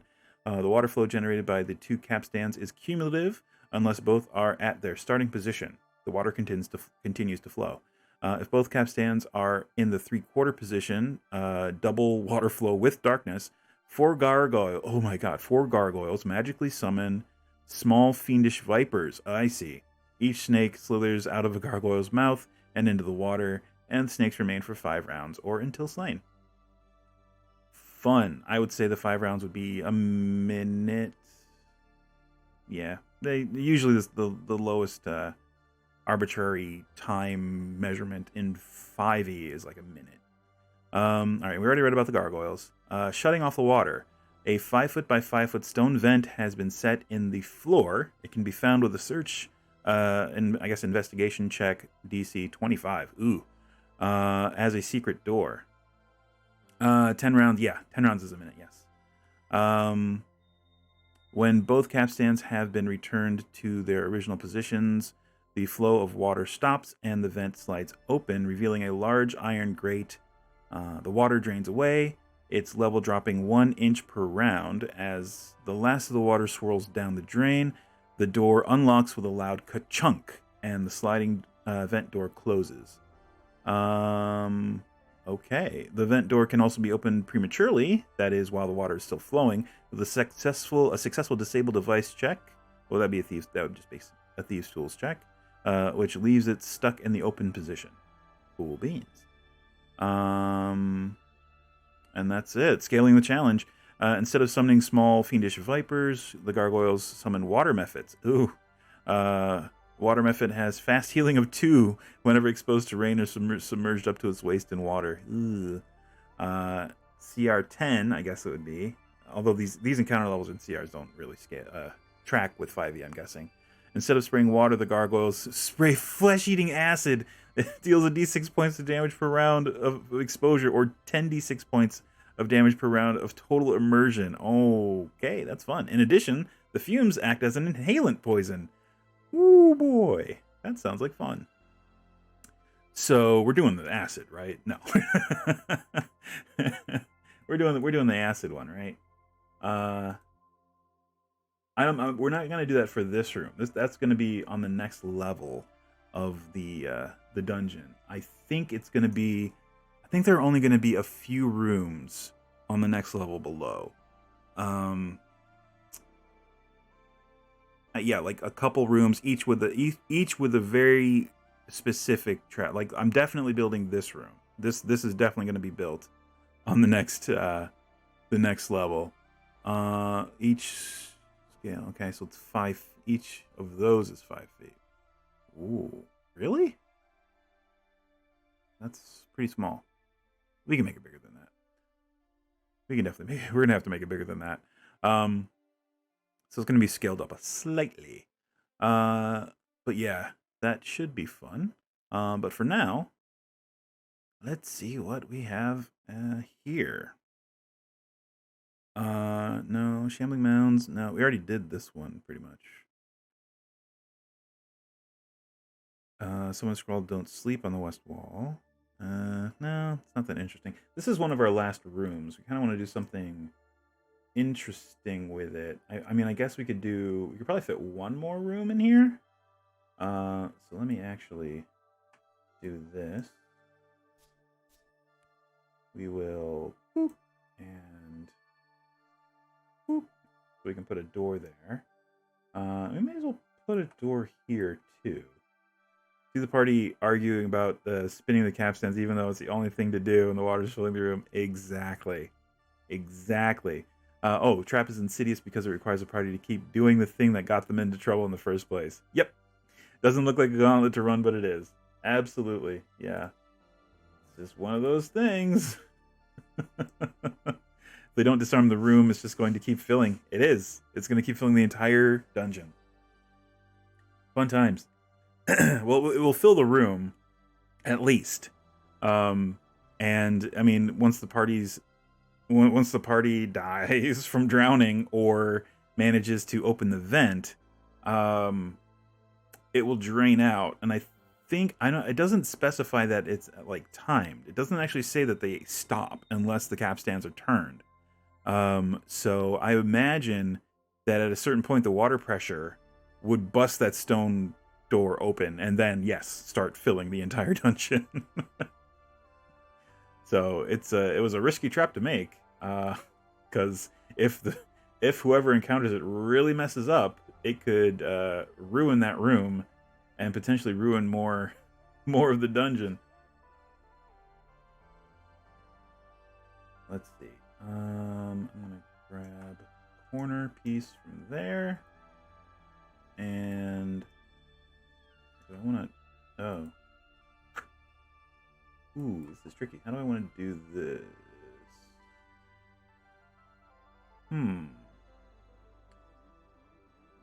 Huh. Well, I guess that's fine. I mean, it doesn't have to. I guess we just want one of these. Yeah, there we go. Now it's making sense. And then we throw one of these right there. Or we could just continue it and build off of here, which I think is fine. And I think this is just going to be another corridor that leads off in that direction. You just had to spin that wheel. Peregrine took. He just had to spin that wheel. Exactly. Fool of a took.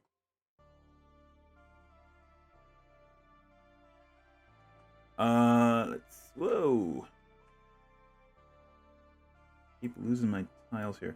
So with this corridor going off in this direction, we can actually do a couple more rooms. Like smaller ones. We can do one.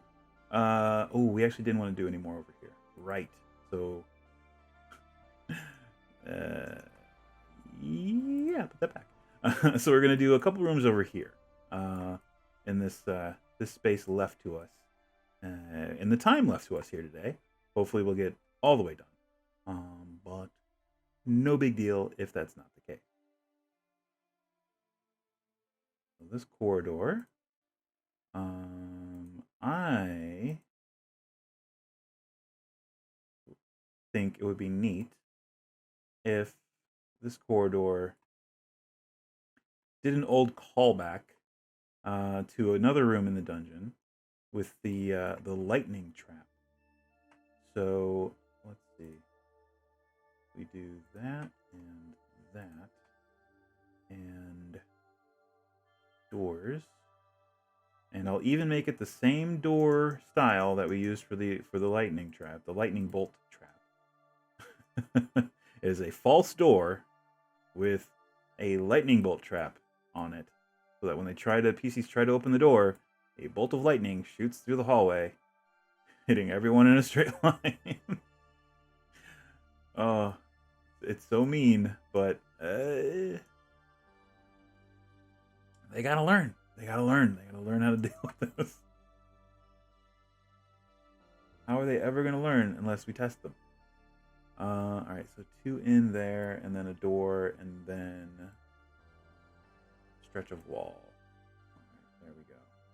And maybe, yeah, we can do another room right there, possibly. So my quick bar, throw one of those down, one of those.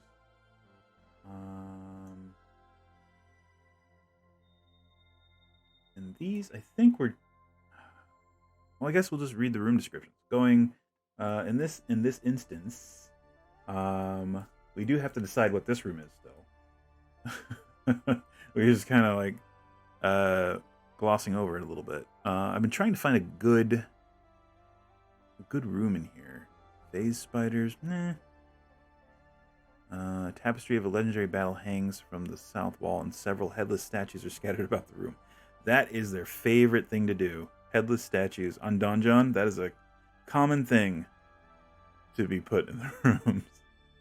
Part of the ceiling has collapsed into the room, and several sundered shields are scattered throughout the room. Ooh, it's kind of neat. Let's see. What is this one? A set of demonic war masks hang on the south wall, and a ruined siege weapon sits in the northeast corner of the room. Sure. Yeah, sure. let's do this one. Northeast corner, that would be over here? Sure. So let's see.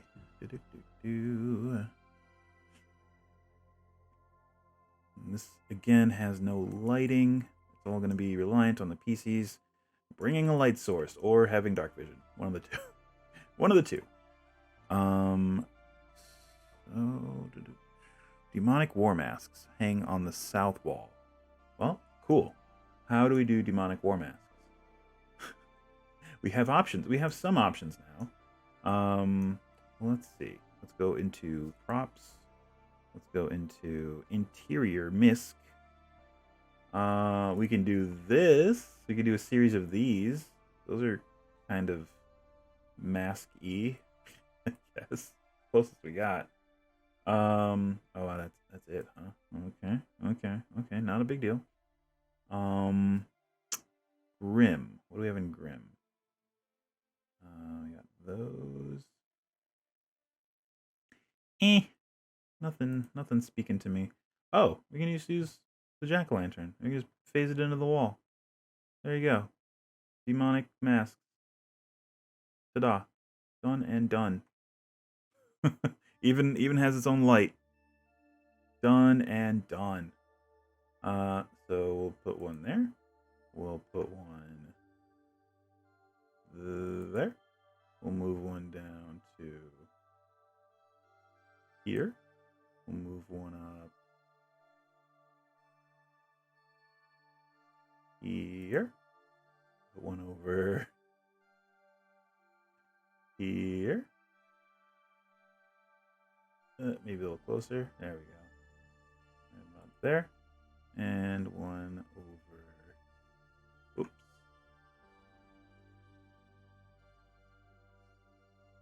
Right about there. And I'd say that's enough. It's kind of neat. Demonic war masks. It's what we have to work with. A set of demonic war masks hangs on the south wall. Ruined siege weapon sits in the northeast corner of the room. Well, the only siege weapon that we have available to us in here is the where is it? The ruined castle? No. The ballista. It'll be under traps? Probably under traps. Yeah, traps and treasure. There it is. Yeah. That works. So let's rotate it. I guess we can have it pointing at the wall. It's supposed to be ruined, so we'll just throw it there. And just to drive home that it's ruined, we can do some of this underneath it. Let's see, just like that. Yeah, maybe it's fallen apart and it's, not in the best shape. So yeah, and what was supposed to be in this room? I don't think there are any monsters in this room. No. Nope. Okay, but it does have traps. But it only has 2 entrances as opposed to the 1, 2, 3, 4 entrances that it has listed here. So we'll just pick and choose the ones we want. So we have an east entry and we have a north entry. Let's see, falling block, west entry. It's a secret door, east entry number 2. Maybe we make that a secret door. Door is located above small stone dais and concealed behind an area of fungus. Okay, located above a small stone dais. We can do that. We can do that all day. All day we can do that. All right, so secret door. Boop. Small stone dais. That would be under this and under castle ruins. And this. Oh, no, this guy. Perfect. And we will sink it into the floor slightly. Small stone dais. And area of mushrooms. Well, we can do that too. That is on props, under nature, and mushroom. we can do a couple big honker mushrooms just here on this dais for some reason. Who knows why? Yep. There we go. A couple of big old shrooms. Let me rotate this guy. Oh, let me move him a little. There we go. Cool. Couple mushes on there. Do we want to give it like a weird phosphorescent mushroom feel? Oh, there are fish now. What? There are now fit. There's more. Oh, there are fishes. There weren't fishes before. Look at this. That's new. Yeah, fish. What? Yeah, this little dude. Yeah, this dude is being a fish. Awesome. What's this? Oh, it's a oh, it's a bird. Nice. That's also new. Huh. Cool. They added some stuff. Very cool. Yeah, roots. One that looks like a hand coming out of the wall. That's creepy. Let's see. All right. Well, I think that's pretty good. Oh, yes. Where are the crystals? Crystals. Is it under props? So they have their own thing. Ladder, nature, rock. Ah, it's in the rocks. Gotcha. Found him.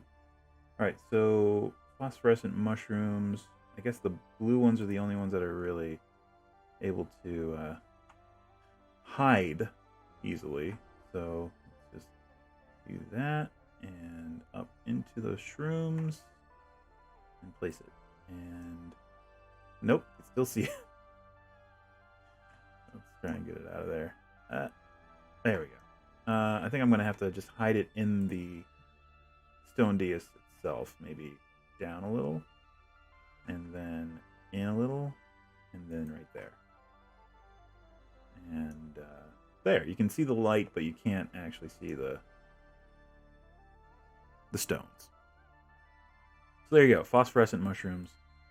Not great because they're not lit themselves, but hey, we got the basic idea. All right.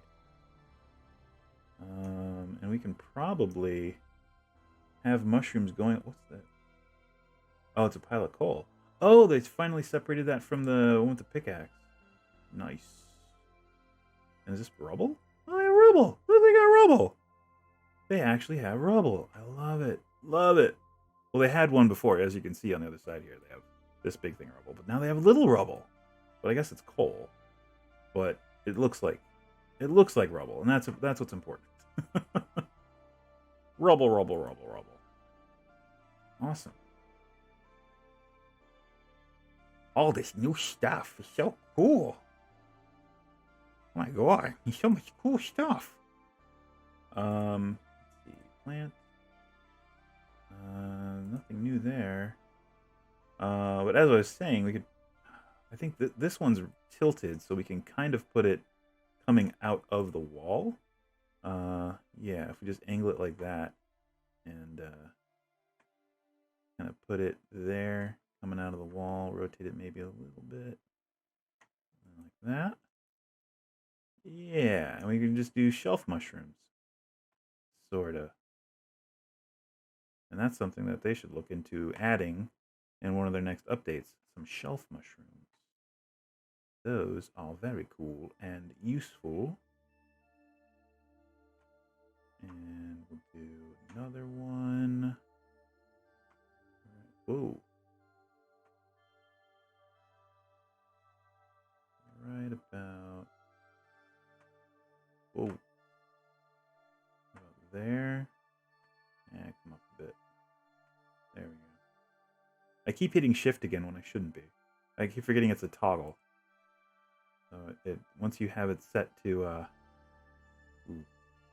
once you have it set, it's gonna clip in. There we go. That works. And let's do another another glowy crystal. Can we hide this one in the wall? Ooh, that's much brighter. That's much brighter. Maybe we do another blue one. And hide it like here. How hidden is that? Oh, that's pretty hidden. That is in the wall. Cannot see it. All right, cool. We'll keep putting some in there. Works for me, man.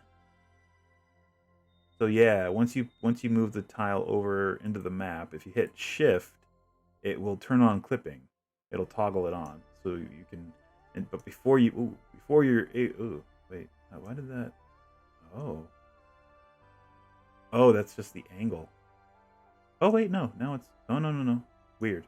It's going back and forth. All right. Anyway. All right. So that makes it a little interesting. There's a door hidden by a bunch of mushrooms. Kind of neat. All right. Whoa.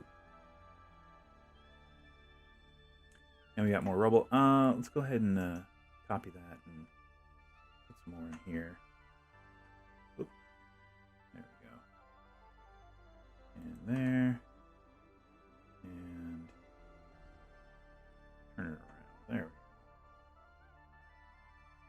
There. And there.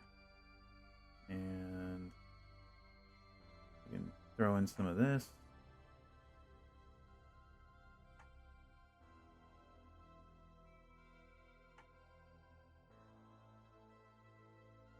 There. And there. Cool. Works for me. And we can do some more jack-o'-lantern faces if we want, but right now I think we're fine. I think we're okay for now. Let's see. So this door, this false door, this only works really if you have Fog of War, because if the PCs are looking at this top down, they're gonna know that there's nothing on the other side. So, and I know Bouncy Rock is working on Fog of War for future releases of TaleSpire. So I'm going to operate under the assumption that it will eventually be a thing, just because I want it to be a thing. So we're gonna just do this and put up a wall right there. So when it is opened, it literally leads nowhere.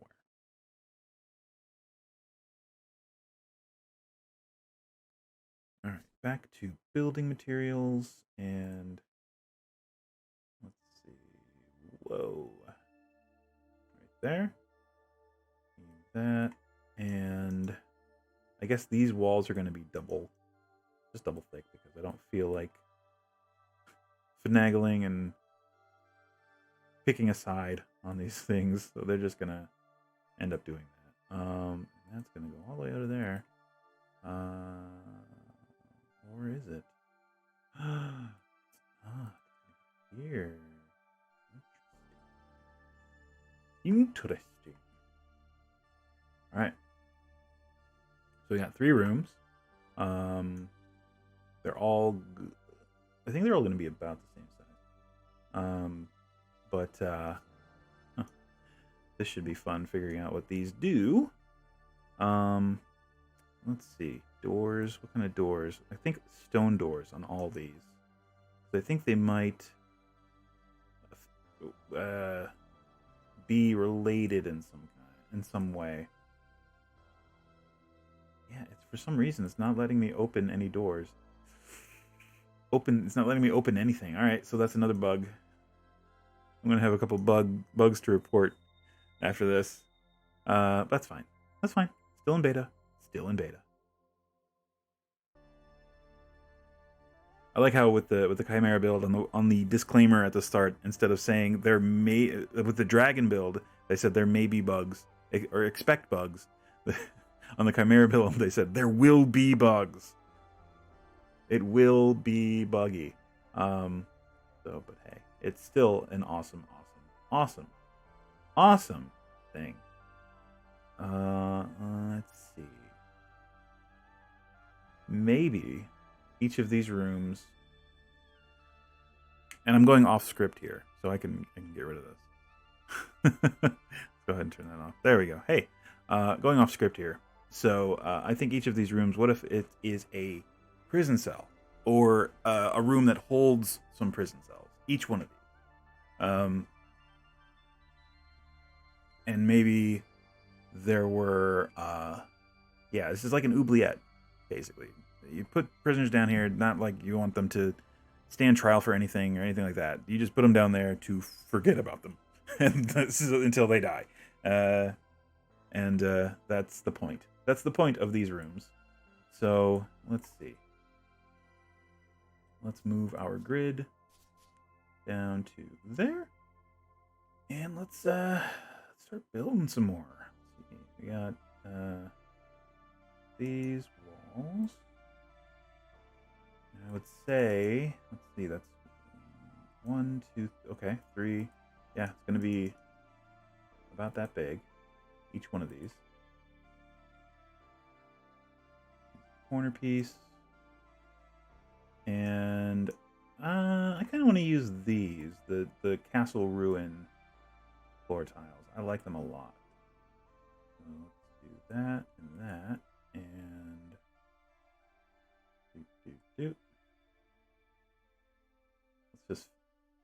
let's finish this up with the tile that we have selected before selecting another tile, just to save a little bit of time. You know, work efficiently. And then that, and then the floor. All right. So the reason I want to do this partially is because they have a new, excuse me, they have a new prison tile,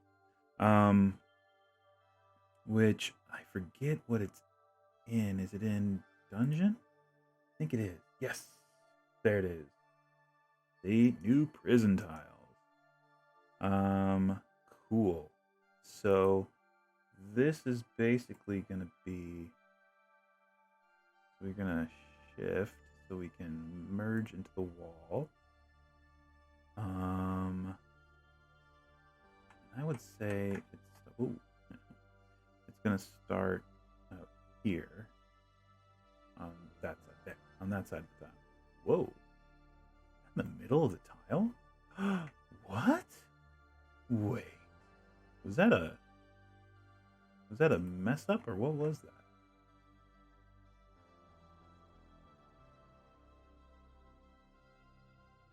Oh, what's going on? Uh-oh. I'm getting some weird things happening. Am I accidentally placing them above? No. Ooh, okay. This might be another bug.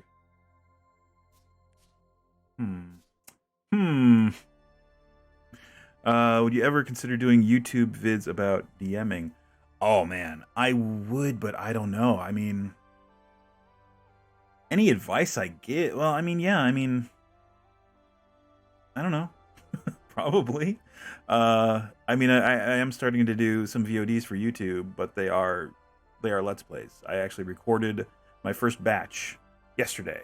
So hopefully they'll be uploaded next week, starting Sunday, because I have a week's worth. But as far as DM advice, sure. I mean, it's not like that's a empty pond. There are plenty of content creators out on YouTube right now that give DM advice, and probably better than I can give you. But I can certainly give advice based on my own experience. Absolutely. That's something to consider. But maybe, to answer your question, possibly down the road, I wouldn't object to that. Okay, there we go. And it is right in the center. That's so weird. Oh, I see what's going on. I see what it's doing. I have it rotated. Aha. Aha. Sorry. All right, put that there and put that one there. Okay. And put a door. Is that a door? What is it?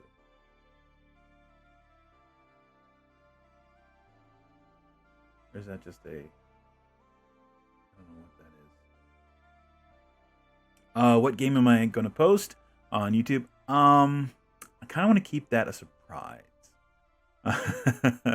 I will say that it is in the Final Fantasy family. That's all I'll say.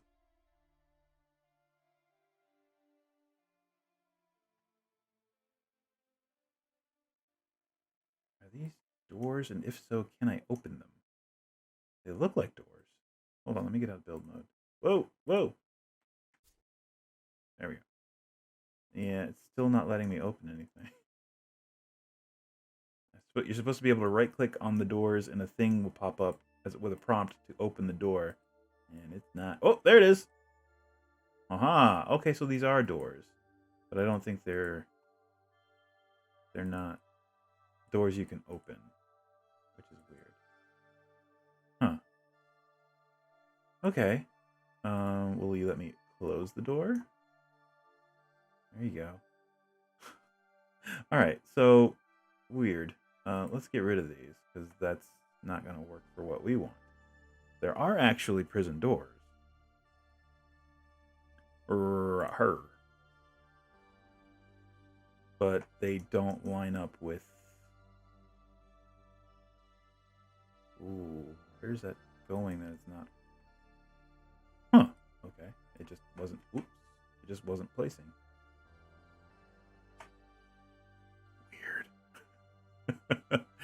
Weird. Alright, so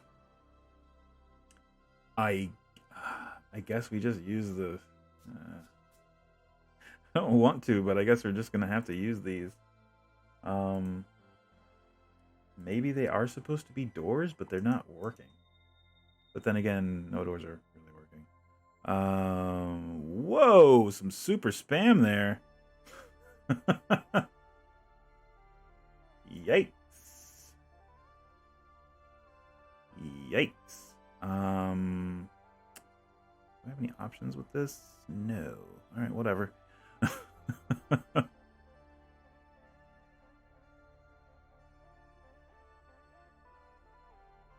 Alright, so... Okay, so we can actually let this work to our advantage. There we go. And that sort of perfectly splits that up into two cells. And sure, it sticks out there a little bit, but who cares? Alright. There are two cells there. And we are definitely going to put bones in them. Because. And I'm going to leave it on good faith that these doors will eventually be able to be opened with a command, much in the same way that this one is. Can. But I'm not getting that option on these. Hold on, let me collapse this.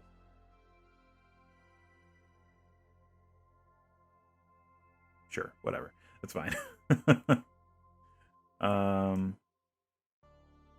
Oh, now I'm not even getting anything. Wow. Yeah, they're working through some bugs. It's fine.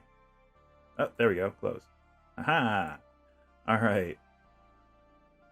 Alright, so let's I guess we'll just continue doing the cells, and then we'll come back and put stuff in the cells. Because all of these are going to have cells in them. This one is going to be slightly different. Maybe that's what we do. We make the layout of each of these prison chambers different, and maybe the PCs will be like, does it need something? Is there something hidden? And as a GM, our temptation is to be like, yes, yes, there is something hidden. And I think that's completely fine, right? It's collaborative storytelling at its best. I mean, I do that all the time. Like when a player says something really neat, I will just roll with it. 100%. It's like, wait a minute, does this do this? And I'm like, it in my head, I'm like, it didn't, but now it definitely does. It wasn't going to, but now that you say it, and that's one of my favorite parts about D&D and DMing in particular. Okay, this is a very narrow corridor. Maybe we can flip these around. Well, no, because then we have to flip the doors around, and they won't fit. So yeah, this one's gonna have to just be like this, I guess. Sure. So that one's like that. That one's like that. This one is going to. Oh, I know exactly what this one's gonna do. All right. Let's see. Throw that there. Throw that there. And yeah, no, that's fine. And throw that there, and I guess we just overlap that. I keep holding down shift when I shouldn't be. I only have to hit it once, and that turns on the toggle. I should know better. Know better. There, and then yeah, I guess the doors have to be like right there. Yep.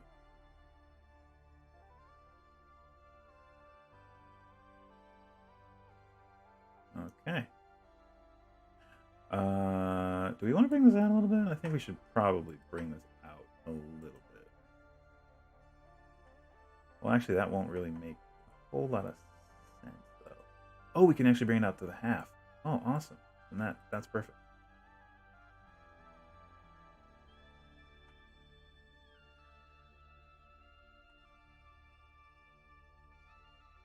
Oops. Did not mean to do that.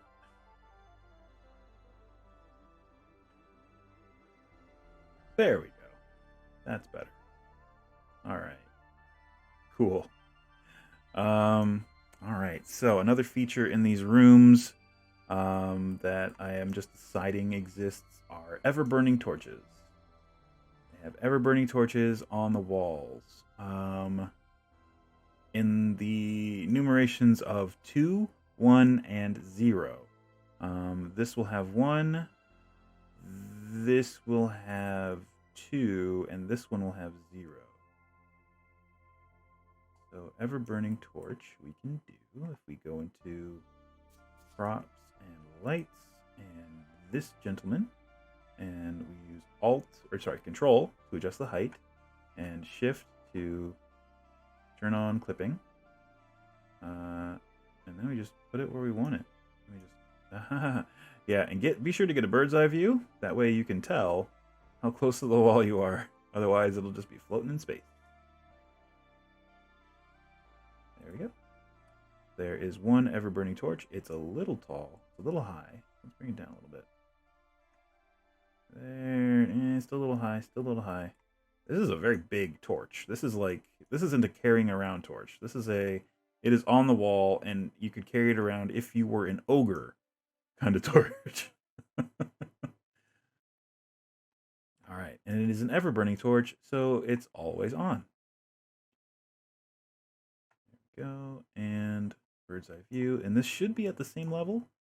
Oh wait, I gotta hit shift. There we go. This should be at the same level. I could be wrong. I am wrong. I'm dead wrong. Move it up to about there. Yeah, that looks right. And same deal over here. Rotate it. Move it up to about there. Bird's eye view. Pop it into the wall.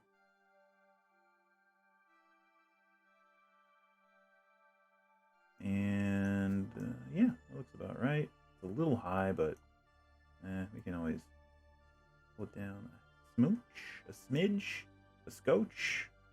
That's fine. And then this one has no ever-burning torches. And then let's see, Miss Exterior. No, is it camp? Do you have camp? Oh, they do camping. The straw cots. I think we're gonna do maybe one in each cell, and we can. For keep forgetting that we can rotate them almost any angle. And it's going to be rammed against the wall here. And this one's going to be kind of jammed over here. And this one is just kind of there. And of course, bones. Dead bodies. He's there. And his friend is also dead. He's maybe didn't make it onto his mat. This guy is dead too. And maybe this one's just a pile of bones. And maybe this one's just a skull pile. And maybe this one is a big pile of bones. Who's to say? Who's to say? I'm to say, and I say. Well, that's our stream for today, everybody. Thanks, everyone, for stopping by. Soapy Wan Kenobi, Crazy Zoni, thanks for the chat about D&D and all. That was awesome. Rob Ross, thanks for joining. Who else was in the chat? Haj Gulashi, Zombie Ruxpin, Montanellis in 1996. Also, again, thank you for the follow. Much appreciated. We will be back on Thursday for some Final Fantasy VI and Paper Mario the Origami King. Double stream Thursday, also called Super Thick Thursday. Hey, no problem. Glad to be chill. I do need a chill stream. My other streams tend to not be chill. We tend to have issues when playing Skyrim. We tend to have a bunch of problems when we play Final Fantasy as far as dying. Okay, well, yeah, it's stressful occasionally because of boss fights and stuff like that. But anyway, Paper Mario is kind of chill, but it can be tense. It is the freaking puzzles. It's puzzles, man. Anyway, thanks again, everyone, for stopping by. As I said, we will be back on Thursday. If you are looking for a game of Dungeons and Dragons to play monthly, I offer 2 paid games through Eventbrite that I run through Roll20 and D&D Beyond. The link for that is in my profile. Whether you're watching this on Twitch or YouTube, check it. It's on my profile. There's a little thing up there. I am Dice and Brews at Eventbrite. You could also just go to Eventbrite and search up Dice and Brews, and you'll find me. Oh yeah, also thanks for the good luck with the game tonight. I do have a game tonight. It's one of the monthly games, Tuesday night game. There is still a seat available. So if you are watching this on Twitch, and it's actually in 3 hours from when this wraps up, that's the game. So if you really want to quickly jump on a game of D&D tonight, there is one seat available. They are dungeon crawls, so there's not a whole lot of story to get caught up on or story to miss if you can't make it one month. Tickets are around $18. It buys you a seat at the table and 1 greater healing potion for your character to use in-game. The potions do not carry over from game to game, so it's sort of like once at the end of a session, if you are down on hit points, you drink that potion because it only exists for 1 day. Yeah, it's a fun time. Dungeon crawls, they're good groups of people. Sunday we had more than a full group. We had 7 players. It was a fun time. Some traps, some enemies, some almost I want to say very stymieing traps being triggered. Not deadly, but stymieing for sure. It was a fun time.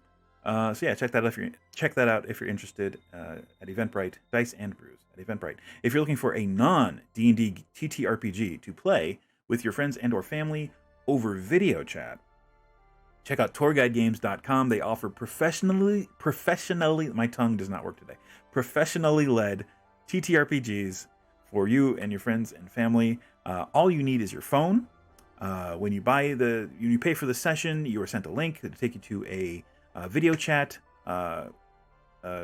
site called Jitsi, and basically everyone goes on the same call, and you literally just need your phone. You don't even need dice. Your tour guide will take care of rolling things for you if you need dice, and keeps track of things for you if that is also needed. So literally you could be in a parking lot somewhere and you can't make you you know you're going to be, and I don't know why this is my example, as this is a common thing. You're in a parking lot somewhere and you can't make it to, you know that you're going to be waiting a while for something, so I don't know.